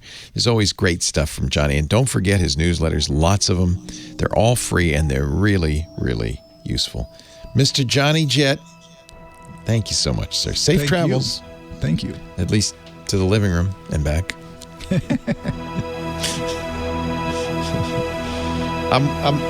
other thing that I want to go to Mexico because we're going to get global entry, our interview on the way back. Right. Would have been nice. I don't know what we're going to do about this one. Yeah, so that's another thing. So, but you're already a global entry member, right? You just need to renew? No. Oh, are you kidding me? No. You've never been a global entry? No. Okay, because you can renew online. You don't I know. I have to do the interview, though. That's why I have to do the interview. So Lisa and I did the application a year and a half ago or something. And then it said, okay, next, airport. And it actually wasn't at SFO for a while. I think they are now. I had to go to Sacramento for a while. And then now they're saying as you fly back from an international trip. And that's pretty quick, right? Well, it all depends on do you have an appointment, or they're just saying, no, there's no appointment. You can do drop-ins. You can do a drop-in, but it all depends how busy they are. Oh. And if they're open. I mean, if COVID cases are running rampant, they close that office. So, but they are offering it online as well. So see if you can do not a renewal. Zoom interview. You could do a Zoom interview. They were doing it. I haven't checked lately. Okay. So look into that. They just want to look in your eyes and say, you look suspicious. You look like trouble. For renewals, for sure, they'll do that. But I don't know if they'll do it. Since it's your first time, because you're going to have your eyes scanned. Oh, yeah, no, they need fingerprints. You I can't remember. person, it's been a while. I did it 10 years ago at least, right when it came out. Yeah. And it's the best thing. Global entry. I know. Well, we weren't traveling, so it wasn't the end of the world not having it. But what's nice about global entry, also, for those who don't have mobile entry, you can get the mobile pass app. Big Island Aloha says the problem is on the drop-in at SFO. There's a sign that says "Do not knock on the door." So Does it really? You just stand there till somebody opens the door. Yeah, I would knock on the door and then say, "Oh, you know what? Someone just took off." Yeah. But did you I'm see here. that guy knock on your door? Wow, what a jerk. But I'm here as long as I'm here. That's smart. You're good, Johnny. You're good. By the way, do you have an appointment for me? So I could make an appointment. Maybe we'll make an appointment. Well, at least do a little research on that, because I keep getting letters from them saying, you can do it at the airport when you return from your international flight. Like I'm going on international flights. Well, they stopped it for a while and they started up, but it's tough to keep up to date with everything because, again, everything's so fluid. Global Entry applicant. Instead of scheduling an appointment at a Global Entry Enrollment Center, you have the unique opportunity to interview for Global Entry when you return from your next international trip. So, and SFO is one of the airports. So, anyway, we'll see. Take advantage of it, but well, yeah, we'll see how it goes. We'll see. We'll see how it works. I think we're flying. I don't know if we're flying through Houston on the way out or the way back. So you're flying United? No, we're flying. United. If you're going through Houston, you're going United. Aero Mexico. But I think that's their no. If you're flying from San Francisco and going to Houston, you're definitely flying United on one of those legs. Yeah, that's probably right. And then Aero Mexico to Oaxaca. Yeah. It's not easy to get to Oaxaca. No. And speaking of Houston, the big hurricane's coming. There's going to be travel snarled this week. Lives might be changed. It's a Category 4. That's the big travel news. Or big news. This whole place. Do people always feel like the world's going to hell in a handbasket? It's like, or is it periodic? I think it's the internet. We have information. We know too much. We have information right at our fingertips. In the old days, we had no idea. Everything in my immediate vicinity is fine. The place is burning down a couple of miles north of me. Right. Thank you, Johnny. Thank you. Stay well. Take care. Bye-bye. We all feel that way, Willie. We all feel that way. Leo Laporte, the tech guy, 8888 Ask Leo is the phone number. Look, you and me, we'll make it. We're going to be okay. We're going to be okay. Brandon on the line from Orange County, California. Hi, Brandon. Hello, Brandon. Welcome. Hello, Leo. How are you? Good. Good. I purchased the Samsung Galaxy Watch 3 Titanium back in July, and today's the last day I have to return it. Do you suggest I for the 4? Since you can return it and get a credit toward the 4, I think that's a good idea. This is their future going forward. Everything prior to this was running Tizen. This looks just like it, by the way. It hasn't. I should mention, I mentioned at the beginning of the show, I have the Classic 4, the brand new one, just arrived yesterday. Does yours have the spinning bezel? Yes. Yeah, so get the Classic because I think that's a really nice user interface. It's a beautiful screen. They have an always-on feature. I can't comment on the battery life yet because I've only had it for a day. But I think what you're going to see is it's much faster because it's using a much better processor than the old watches did. And I think the fact that you can now install Wear OS apps is a big plus. So since you can return it and get credit towards the new one, and probably a very similar price, I would go for it. Yeah, I would go for it. All right. Well, thank you. You're welcome. I mean, it's not a huge difference. I had the Frontier, Galaxy Watch 3 Frontier, which I loved. It's really interesting how these companies lock you in, because once you start using an iPhone, even though you might like a round watch like the Galaxy watches, you got to use an iPhone, right? An Apple Watch with the iPhone.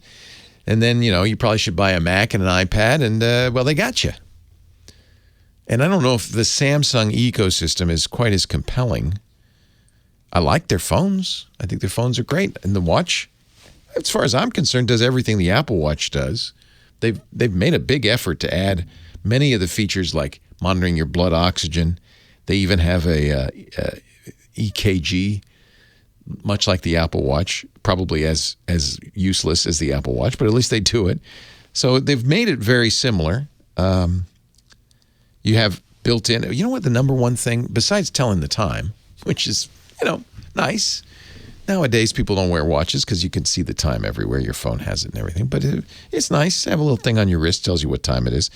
And the date, And the weather, I like that. But the thing that actually, I think with all of these watches, the thing I think is really most useful, at least from my point of view, and I've forgotten what it is. It's obviously not that useful. Not notifications. That's nice. Not how much, running or walking or sitting you've been doing. That's nice. Not whether your heart is out or what your next appointment is. All of that's nice, but your phone does a lot of that stuff. I know what it is. I forgot, and I remembered now. Touchless payments. And so Apple has Apple Pay, which is great. And you can do it on the phone as well, on any Android or Apple device. There's Google Pay. Samsung has Samsung Pay, and the watch supports it. And I just love when I'm in a store, especially these days. In fact, some stores won't even take cash anymore. I don't have to touch anything. I just wave my watch over the magic twanger, and boom, I paid for it. To me, above all, and you can do it with the phone, but this way you don't have to take anything out of your pocket. You have to do anything. You just press, double press your watch button at the bottom, or a long press, or whatever it is, and all of a sudden you can pay for something. I think that's pretty cool.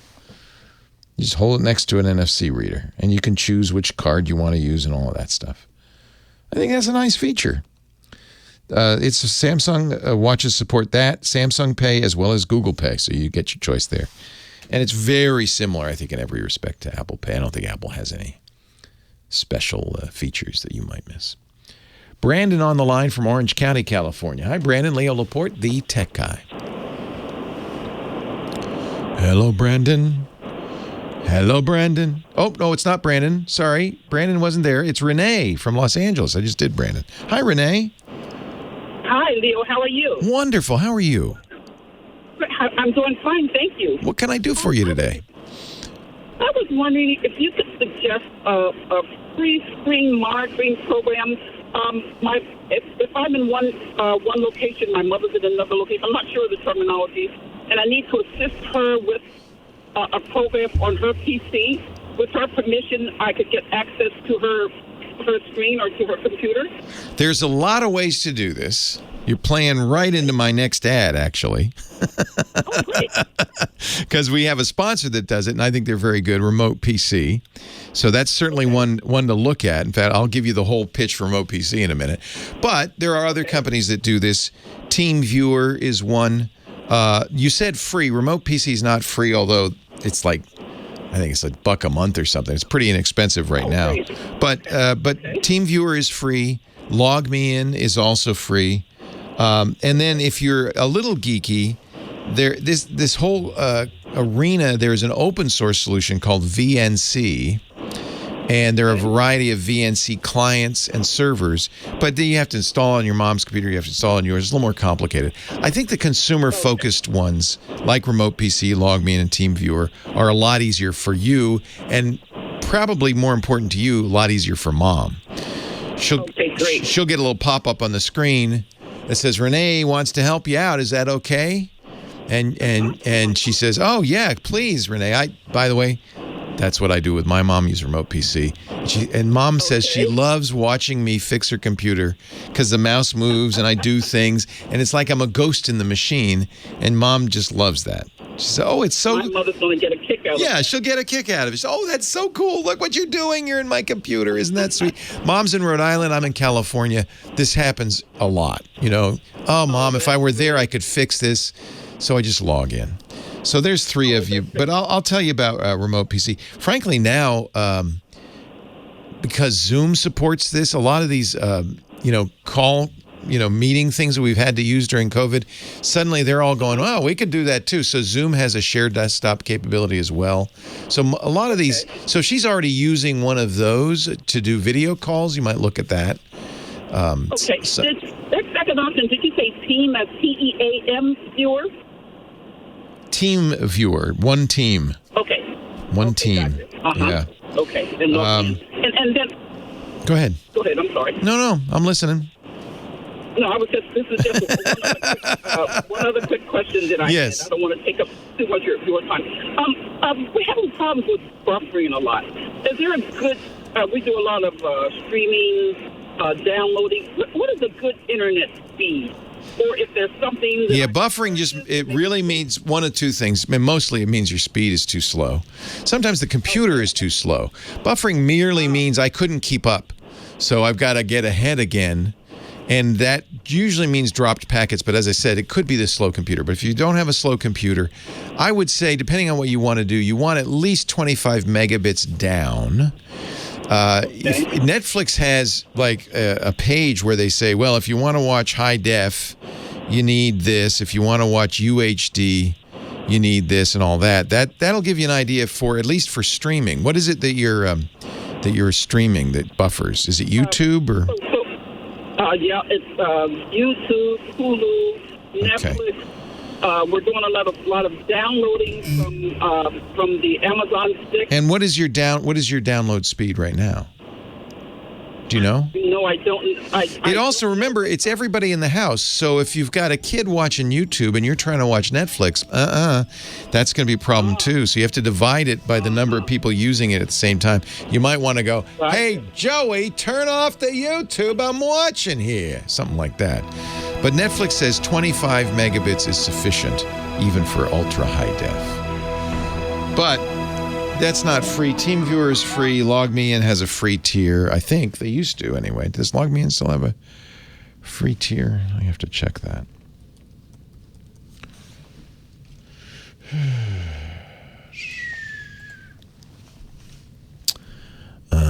What was the one where it's like share.me or something?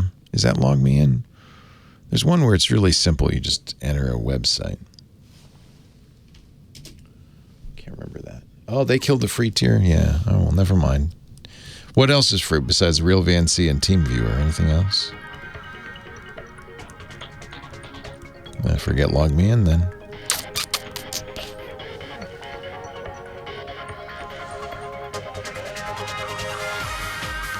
You should have gigabit Ethernet, and then you'll never have buffering again.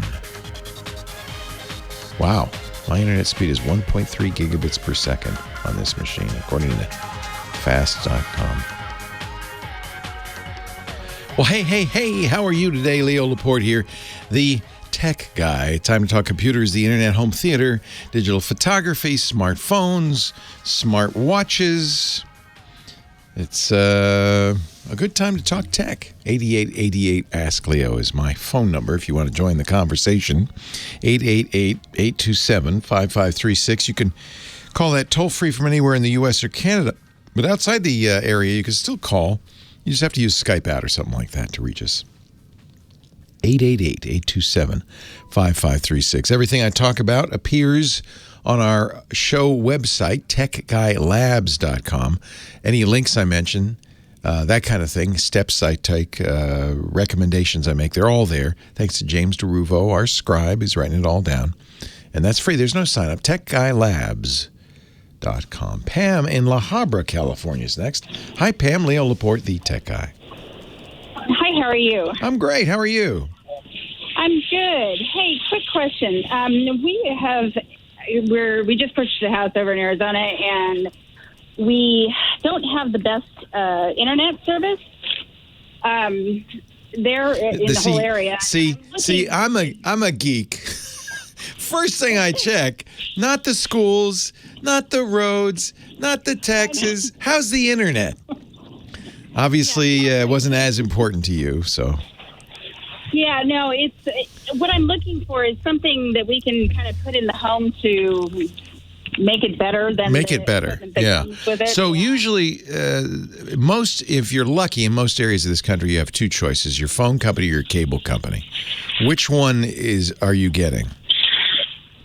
It's through the cable company. Okay.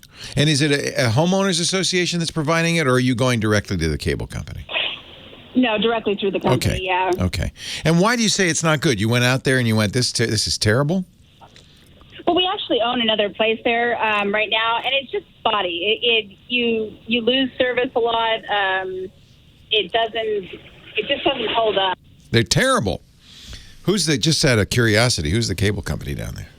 It's Suddenlink. Suddenlink? Yeah. Suddenlink. It's that or Frontier. Those are our two. Oh, gosh, Frontier's even worse. So Yes, you don't have any good choices, apparently. Not really. Yeah. Suddenlink is a subsidiary of Altice, and they're not great. So they're small is really the problem. And if you've talked to them and they say, look, this is how it is, you know, I don't know if it's going to get. I'm looking at from a news article from Magnolia City Council. Mayor says not much city can do about poor Suddenlink service. Invites competition. But this is the problem. This is the problem in general is there isn't any competition. You've got two subpar companies competing with each other and no one else. And that's a problem. So what can you do? Well, there's a few other ways you can get internet. Generally, the phone company and the cable are the only people who have direct copper into your house, direct wire into your house. So everything else is going to be wireless. Sometimes people use T-Mobile, for instance, is now starting to offer wireless internet home service using the cell network. So if you've got a really good, fast, strong LTE or better yet 5G cell tower near you, that might be a good choice. Generally, these cost a little bit more. They sometimes have bandwidth caps, but I would look, T-Mobile has home service, see if they're offering it in that area. That's one choice. Some areas might offer, and you could go to a website called DSL Reports and enter in your zip code, and you can see if some companies also have something called WISPs, wireless internet service providers.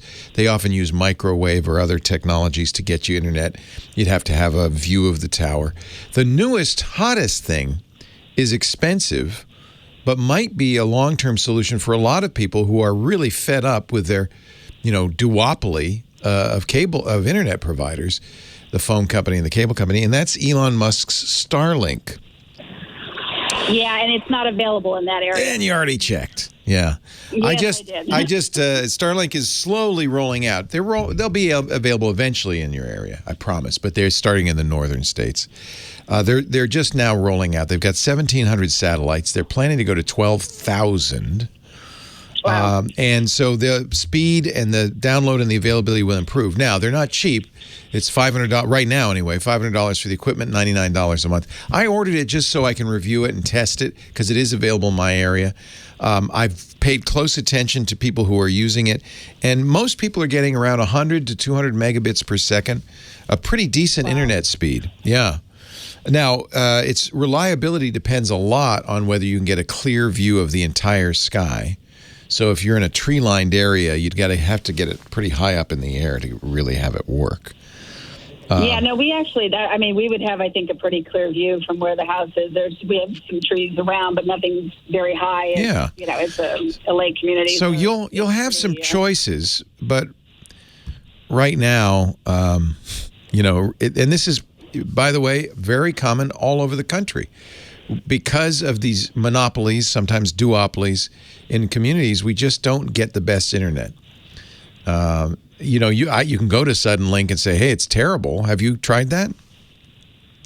I'm sorry, you cut out. What? Yeah, you can go to them and say, "Look, it's awful. Can you do something about this?" They should check to make sure the cabling is okay and all of that.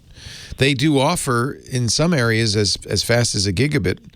So they do offer faster connectivity, but maybe there's just a bad connector somewhere. Sometimes that can happen. So okay. I would. Is there something that to make it expand in the house? The house is about 2,500. Oh well. Oh, if that's what you're asking, that's another matter entirely. Yeah, because that's a whole nother. That's the second part of it. Yeah. So that absolutely. At least you're in control of that, right? So the cable comes into the house, connects to a cable modem, and then you're using Wi-Fi probably to spread it throughout the house, right? Yeah, and it's to run cameras because we're not there all the time, so it's to run cameras and security system. And I would look at, there are a lot better choices sometimes for Wi-Fi. How many square foot is the house? Is it pretty spread out? It's about 2,500 square feet. Okay, so it's not huge, but I would look at one of the mesh systems because you get a base station that's connected to the cable modem, and then you'll have substations that you position around the house to give you better connectivity. So, for instance, for the outside cameras that I actually have a router that's close to the outside. It's in the garage, because that way they get better connectivity. So mesh systems are very good at that. My favorite mesh system is Eero. It's a little pricey, but it'll vastly improve your connectivity. EERO. They're owned by Amazon. EERO. Okay. And you'll replace your base station connected to the. Did Suddenlink give you a cable modem / router? I bet they did. Yes. Yeah, you don't want to use theirs. That's the problem right there. Almost anything would be better than what they offered you. So you have to use that, but you can disable its Wi-Fi connectivity and say, no, don't use that. Use my Eeros instead, and you'll have all you want from them is a cable modem. In fact, you might even look at getting a better cable modem. Look on the Suddenlink website and see if they suggest compatible third-party modems. Netgear makes an excellent cable modem. You could just take all that Suddenlink gear out, which they're charging you monthly for, and which is old, and probably you're on the 5th user. Take that all out and use your own. It's a little pricey up front, but it vastly improves the situation. Okay, perfect. Yeah. So see what they allow you to do with your own cable modem, and then make sure they recently, earlier this year, Congress passed a law said they can't charge you for a router you don't use. So make sure they take that off the bill. Oh, good to know. Yeah, they charge you like $10 a month rent for this junky router that they gave you. Get rid of it. You don't need it. Yeah, okay. Get your own. Okay. Perfect. There's a few ideas anyway, Pam. So thanks. At least you got a nice house, a nice place. You're enjoying it. You must enjoy it. It's your second house in the neighborhood. That's good. This is why I have high hopes for Starlink. Because there are lots of places in this country that are wonderful, beautiful, lovely places to live. A lot of them are rural and have terrible internet. If there's competition, we've noticed this. In cities where Google came in with their fiber, all of a sudden, the cost of the internet went down, the quality of the internet went up. The other guys getting competition, put them on the notice. You got to improve your offerings, or customers are going to leave you. The reason you've got terrible internet is because it's Suddenlink and Frontier, and that's it. So even if you don't use Starlink, having that third option, fourth option, fifth option really helps in the long run. It brings prices down. One of the things we've seen cable companies do, it's really appalling. Prices vary depending on whether you can get that fiber. If you can't, it's a lot more expensive. Even if it's a block away, it doesn't cost them anymore. But because you have no choice, they can really stick it to you. Don't you love the cable companies? Aren't they great?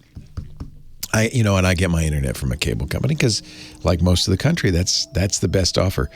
That's the best I can do. But I did send $100 to Starlink saying I'll try it. Now they have to. It's by invitation only. Now they have to approve me. But I'll give you an update when I get it.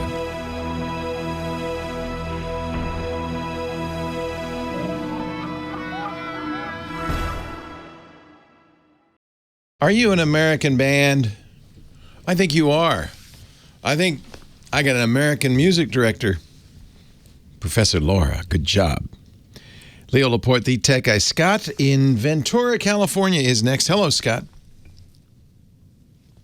Uh-oh. Oh, I have to push this button here, Scott? Now, how are you doing? Can you hear me, Scott? I did push the button. I still can't hear Scott. Oh, there we go. Oh, hey, yeah, you got to push the button too. It's not just me. Yes, I did. Hello, Scott. Welcome. Good to talk to you. It's good to talk to you. What can I do for you? So I've been contemplating spending probably more money than I should on a system for playing vinyl, and I've been looking into pure analog and tube. But recently have received a set of, I'm assuming digital hearing aids. And I'm wondering if I'm just kind of spinning my wheels and maybe I should go a little cheaper and just buy a integrated digital amp. So many questions. I have a friend, Yonker, who's a metal worker, who has beautiful Klipschorn speakers, Macintosh tube amps, magnificent turntable. He told me all the brand names. I can't remember. And I said, oh, man, that's... I've been kind of looking at. So I said, oh, man. Oh, that must sound great. He says, oh, I don't know. I'm a metal worker. I can't tell, but it sure looks nice. So, I think a lot of this is for the aesthetic of it as much as for the sound of it. I don't know if there's a lot of evidence that it's going to sound miraculously better, but how something sounds is very much affected by your expectations and what you've spent on it and stuff like that. I love the idea because I love the aesthetics. I grew up in an era where you had vinyl records and you put them on a turntable, then you put on your Koss Pro 440A 18-pound headphones, and you'd lie on the floor with looking at the album art and the lyrics and listen to an entire album. But those days have long gone. I know I'm dating myself. I might as well be saying, and I remember when I had the Edison, those cylinders were amazing. I don't know a whole lot about high-end audio. What people say is analog's warmer. They like the... Well, my concern is I'm now going to be listening to this through, all of that's analog through to the speakers, and then it goes into I'm certain, purely digital hearing aid. Yeah, the hearing aid's not going to make it. If that's your output, is that really what you're Well, no, it's just my hearing is not well, and so yeah, that's the problem. You and I, it's the same thing. I don't know if you ever noticed, but you see the Lamborghini driving by. It's a guy our age, because when you're young and could really benefit from the sports car, you can't afford one. So I think at this point we're not going to hear the quality, so it should be an aesthetic. I could tell you right now, I wear hearing aids. I've tried Resounds, and I think that's what I'm using right now, and another big, well-known hearing aid company whose name escapes me because I'm old. And the hearing aids are tuned not for music, they're tuned for voice. So no digital hearing aid is going to sound as good as a good pair of headphones that cost 1/10 the price. So if you're expecting good sound from your hearing aid, don't get vinyl records. Don't get an iPhone. Go Bluetooth. The hearing aids are not going to give you high fidelity sound in any respect. They're not designed to do that. Now that may change down the road because, of course, companies like Apple and others are first eyeing the fact that the FDA has changed the rules and is going to allow over-the-counter hearing aid sales. They were supposed to allow it by now. They pushed that deadline back. But when that happens, you're going to see companies like Apple get into the hearing aid business with high-fidelity hearing aids, I think. Because they're already making high-fidelity headphones, why not just turn them into hearing aids? So that's one thing. But right now, hearing aids are designed really so that you can understand your grandkids talking to you in a noisy restaurant. They're tuned for voice. They're not tuned for audio fidelity. Have you tried? Do you have the hearing aids yet? Yeah, I have them. Yeah. Have you noticed? You don't. Well, my high frequency hearing has been so bad for so long that everything you can hear feet scratching along the carpet. You can hear the rustle of clothes all of a sudden. The provider tells me that this puts me into a fight or flight. Yes, I'm hearing noises that I haven't heard. Exactly, me too. So one of the things with hearing aids is you have to get used to them because all of a sudden you're hearing a lot of scritchy sounds you didn't hear before. I got used to them. That's true, and you get used to them. But that's the fact is that they're amplifying those frequencies. They're really not designed for high-end audio. What I would suggest you try anyway is getting a good pair of headphones and then equalizing them. When you go to the audiologist, they do that hearing test. They create a curve where your hearing is normal, subnormal, and so forth. And what you can do is match and equalize that curve, boost it where your hearing is not as good so that you're hearing like a teenager again. And a good pair of headphones, much, much better than the hearing aids. In fact, I would not worry. I mean, why are you doing the turntable? Just for aesthetics, right? Because that's the way. Yeah, you can still do all of that. But the quality you're getting through the turntable, through the hearing aids is not worth it. Get some good headphones. Leo Laporte, the tech guy. I I recommend highly. So good headphones are going to cost you $1,000, but your hearing aids cost what, $6,000? Yes. Yeah. So so the hearing aids are for a different purpose. And I can tell you, because I wear hearing aids, so I can tell you from experience, getting a good pair of headphones, and then if you need to, equalizing to bring up the high end or whatever's missing in your hearing, is going to sound so much better. So get that turntable, get a good amp, go out and get some electrostatic, planar headphones, electrodynamic headphones, and the world opens up again. And the thing is about hearing loss is not that you don't hear, it's just that those frequencies are rolling off. So you boost those frequencies, you will hear the same as you used to. You'll hear everything. And it sounds amazing. Should I still contemplate, the higher end tube amps? Or sure, if it makes you feel good, yeah. And if you think you can hear a difference, then yeah. I mean, it should look. If you won't hear a difference in the hearing aids. You won't hear a difference. You could listen to an AM radio, you won't hear the difference. But if you have really good headphones and you have a really good sound system, I think you will hear the difference. Yes. Even with hearing loss. Yeah. One of the reasons I like the Samsung phones is buried deep within their sound settings, they have something called Adapt Sound. And you do a hearing test, just like you did at the audiologist. You put on the headphones you're going to use, and then it plays tones in left and right ear and so forth, and then it creates a curve, and it looks exactly like the one the audiologist did for me. And then you say, from now on, when I play music back through that phone, I want it to match this curve. It's incredible. It sounds so much better. Even that by itself would be better than hearing aids. All right. All right. That's some specifics that are great, and the generalness of it is kind of what I anticipated. Yeah, well, I'm not going to recommend. I mean, I can tell you what I have. I have. I don't actually do a turntable because nowadays it's just inconvenient. But I would say do it for the aesthetics of it. Like, oh, I love this vinyl, and there's a record store in town. I could go out and buy vinyl now, which is hysterical. And they make the vinyl. They make very good, heavy, vinyl records now. Put those on a very good turntable. You're spending a lot of money at this point, and you're going to have to isolate the turntable so trucks driving by don't make it vibrate, things like that.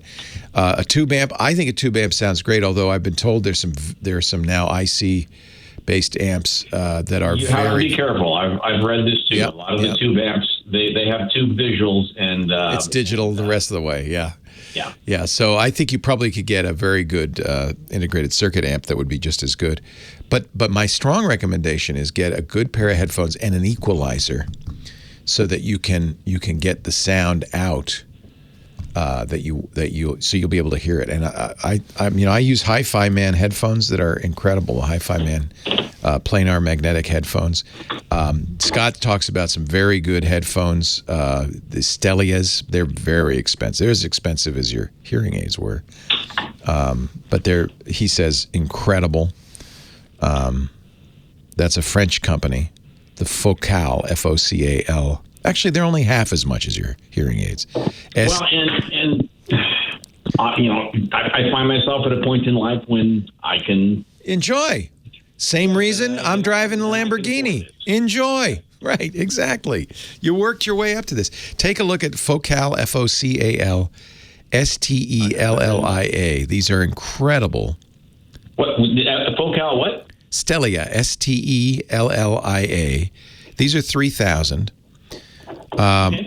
Audi's, A-U-D-E-Z-E, makes even more expensive, supposedly even better. Scott has some reviews in, where does he put his headphone reviews? I can't remember off the top of my head. Let me see. Is it Tech Hive? I guess so. TechHive.com.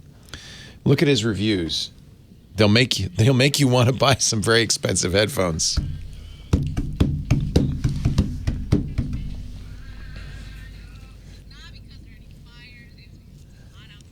It's hot. It's burning up. We got some fire going. Leo Laporte, the tech guy, 8888 asks Leo, I want to wish a happy birthday to my son, Henry. His, let's see, he was born in 94, so this is his 27th birthday. But the thing I think is so cool about my son, Henry, for a long time, I think he thought he was going to follow in my footsteps. He was either going to get into radio, maybe become a podcaster. And then I think he realized it's a new generation, it's a new time. And of late, he's been posting cooking videos on TikTok. He says he loves it. He says he loves it. And at first I thought, oh, come on. Come on. And then I realized, people said the same thing to me when I said, I'm going to get into radio. They said, come on. But Hank has been doing pretty well. He has 156,000 followers on TikTok. Some of his videos have as many. Well, he's got his video with 6.6 million views. Just did one with 3.5 million views. So what I realized is this is new media. This is the media for this generation. It's on Instagram too. His Instagram handle and his TikTok handle are SALT, SALT _ Hank. I also told him that's a terrible name. He says, I don't care. SALT _ Hank, happy birthday. Very impressed with what you've done, I have to say. Not exactly following in Dad's footsteps, but doing something he loves that I think is going to reward him in the long run. He's gotten to be a pretty darn good cook, I got to say that much. I asked him, what do you want for your birthday? And last month he said, I want a gimbal, one of those things you put your camera on that steadies out the action and stuff, because he's also a very accomplished photographer, and I mentioned his drone photography, does a lot of weddings. He said, I want a gimbal. And then a couple of weeks ago he said, yeah, forget the gimbal, I want a smoker. I said, a what? He said, one of those things you smoke meats with. I said, for your TikTok. He said, yeah. I said, okay. So I think we're getting him a big green egg for his birthday. Anyway, happy birthday to my boy. Naomi on the line from Denver, Colorado. Hi, Naomi. Oh, hi, Leo. I was wondering about I'm thinking about buying a 4A 5G. Yeah. And I have a Pixel 2 right now. Okay. And I was wondering if I could just take the SIM out of it without having to go to Verizon. The new ones, and the new one, by the way, right now, in fact, Google has discontinued the 4 and 5. The only one you can get right now is a 5A. No, they're fine. They're good. Actually, if you could wait a month, well, maybe 2, the Pixel 6 comes out in October. But what Google's doing now is very interesting. They're doing something, and everybody's doing this now, called the eSIM. Yes, you could take your Verizon SIM out and put it in there, and that would probably work. But an older Verizon SIM isn't going to get the latest 5G networks. Even Verizon's going to say, no, bring it into the store, we'll put the new SIM in. But before you even do that, I would look at the eSIM. In most cases, you turn on the phone and it'll say, oh, you want to activate this? Which carrier? You'll say Verizon. And they'll say, okay, go to the website, log into your account, say I want to activate an eSIM, and they'll show you a QR code. You know those crazy squares with all the dots in it? Yeah. You point your phone at it, and it'll activate the phone with no visit or call to the evil red Verizon in the sky. The only drawback to that is you don't have a SIM that you can easily transfer to another phone, but eSIMs, I think, are the wave of the future. Basically, the SIM is in the phone these days, and it leaves the slot open, so you could, if you traveled, for instance, get another SIM and put it in, and you have a dual SIM setup. Well, because I was thinking about getting that 4A 5G because... Oh, wait a minute. Apparently, somebody's telling me it still is on the Play Store. I had read that they had discontinued those. So, no, that's a good choice. It's affordable. It's a nice price. Yeah, I want to buy it outright. Yeah. You know, I just do not want Verizon appearing on my phone when I... Well, some Verizon, you won't get... Okay, so if you bought a phone from Verizon, you'd get the red apps. You get all the Verizon apps. Who wants those, right? Yeah. Not with the Pixel. That's the good news. It'll say Verizon at the top of the phone when you're on the Verizon network. You can't get around that. Yeah, I understand that. But you won't have any other Verizon interference. And I think if you go and buy the 4A with 5G and you say it's a Verizon phone, I think it will activate without a visit, without even using the SIM. It'll eSIM it. Okay, because it's just I didn't want to do it because of COVID, but because of the hassle you have to go through with them, and somebody not knowing what they're doing, and it's like, it's the worst thing in the world. Worst thing in the world. Although it's like I don't want to call Comcast either. I don't want to talk to anybody. These people are horrible. Except my experience has been when you face to face, when you go in the store, and I know we don't do that anymore, but when you can go into the Comcast store or the Verizon store, looking them in the eye, you get the right person. They're usually nicer and more friendly and more. I've always gotten some really good help by going into the store. I don't think you'll need to with the new 4A 5G. I don't think you'll need to. Well, they keep the smart ones in the dungeon. I mean,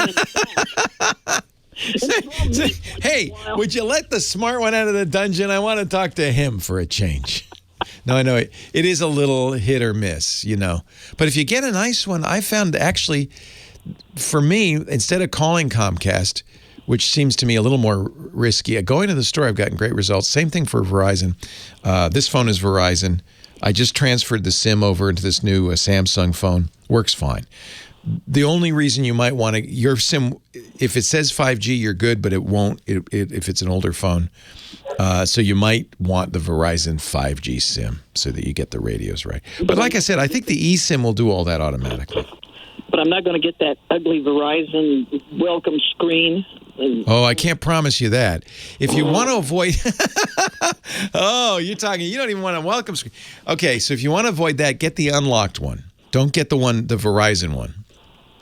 Yeah, because when they sent my Pixel 2, I was in on that Pixel, the original Pixel. Yeah. And had that problem. Yeah. And I had, the microphone problem. Yeah. And they sent me a brand new Pixel 2. Yeah. And I've had it since. And you don't have the Verizon screen because it's unlocked. Oh. Yeah, okay. So if you have an unlocked phone, and it's the same price. So when you go to buy, they'll give you, well, who's your carrier? Or would you like it unlocked? You get Verizon, works with 5G. Oh, wait a minute. No, I'm looking on the Google site. It says if you want to use the 5G ultra wideband, you have to get the Verizon one because they put different radios in it. Let me tell you a secret. I don't know about Denver, but ultra wideband is available on select blocks in New York, a couple of football stadiums in sections A through B, and maybe on 4th Street in Philly. It's a very, very small footprint. Yeah. So not being able to get ultra-wideband is not the end of the world. I can see downtown Denver from my front window. Yeah, you can't get it. Still consider us rural. Yeah. You have to be within 800 feet of the cell tower. This is not a joke. 800 feet of the cell tower for ultra-wideband. It doesn't travel well. So I wouldn't worry about that. Get the unlocked one. If you move to New York, Philly, or downtown Denver, maybe you'll want a new phone. But other than that, I don't think it'll matter. Oh, thank you. You're welcome. Have a good one. I don't blame you. I don't want to see that either. I don't like to see all that branding. It's one thing Apple really did that I commend them for. And this was back when they had the market clout to say to AT&T. And no branding, no junk, nothing. And to this day, when you buy an iPhone from any carrier, it doesn't come with all the carrier junkola. And that's okay. The problem with buying a Samsung phone is then you get the Samsung junkola. That's the nice thing about the Pixel. Only the Google junkola. Leo Laporte, the tech guy.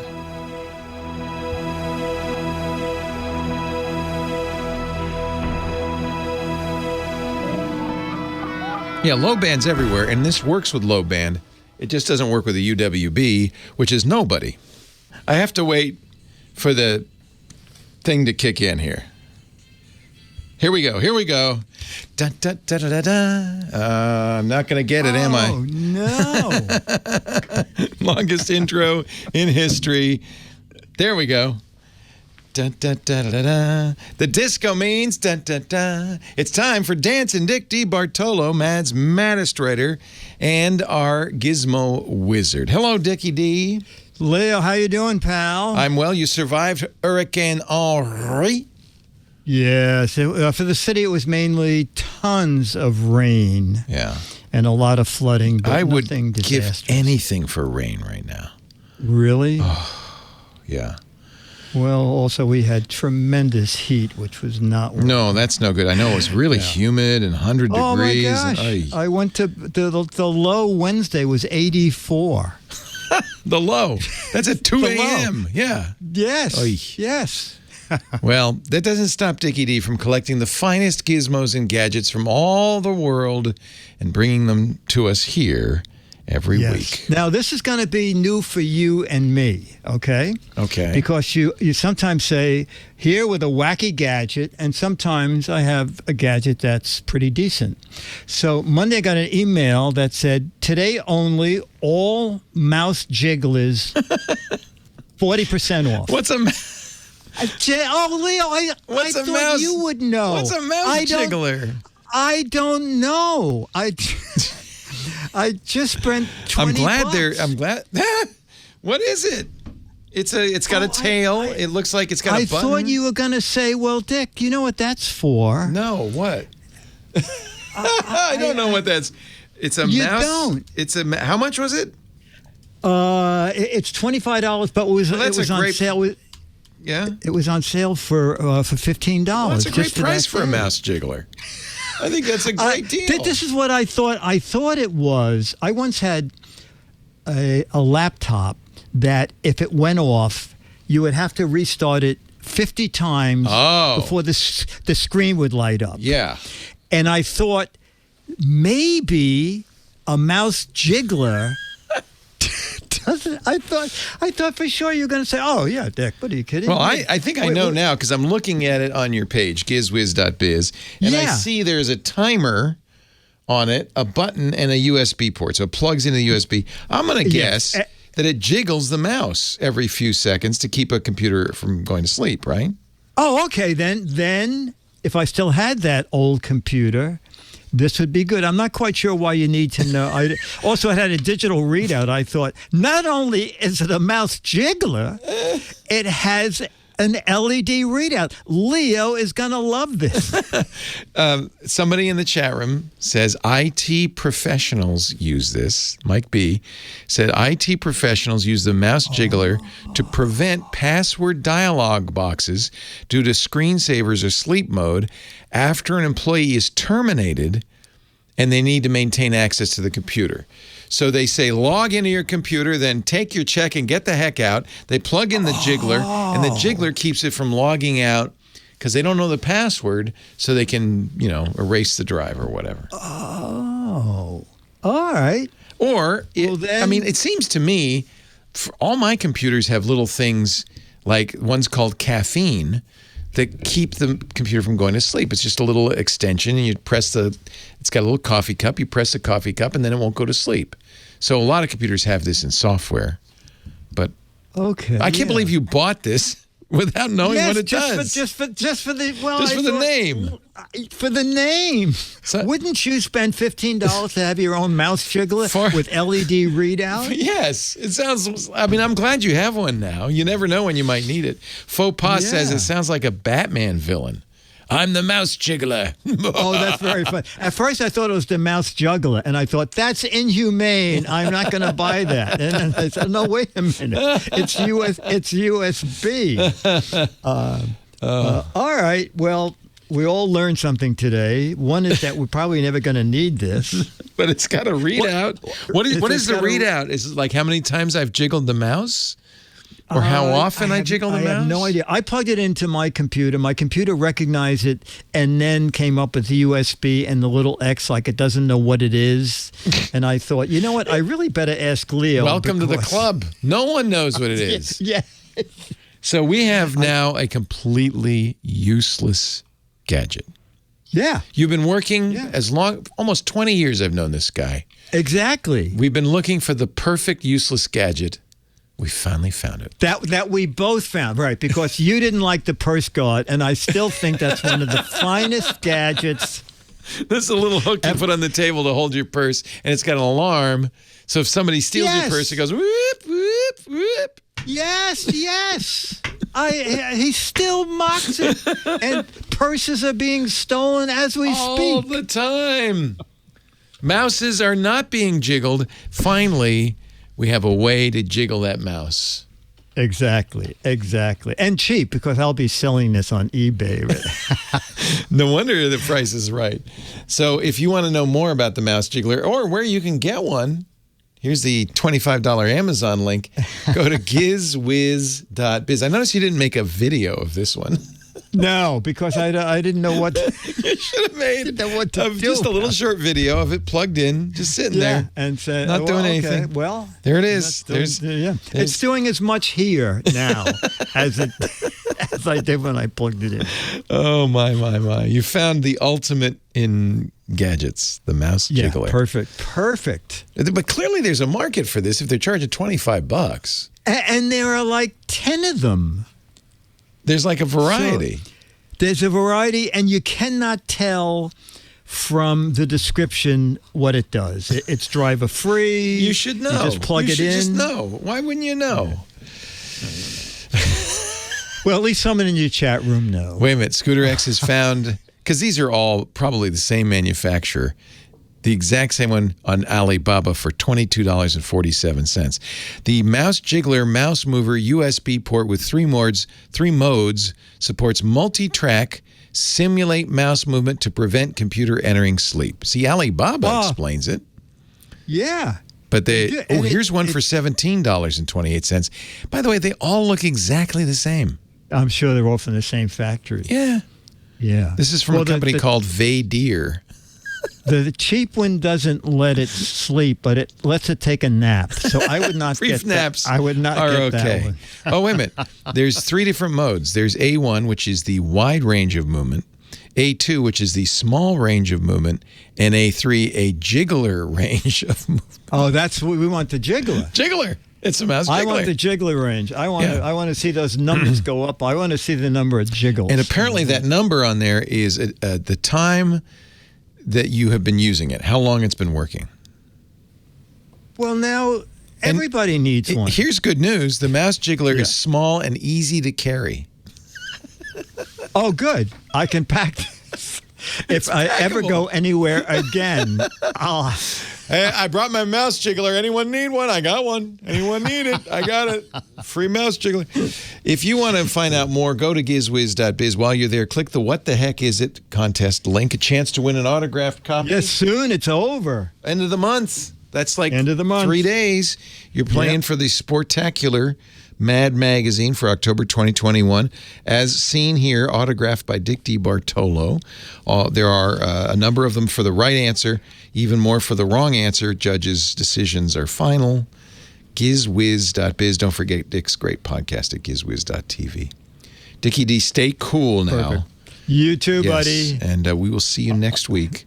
Why don't you turn on the jiggler now, and then that'll keep me awake for the entire week, and we'll see. Okay, good. We'll see how long that timer can go for. Thank you, Dickie D.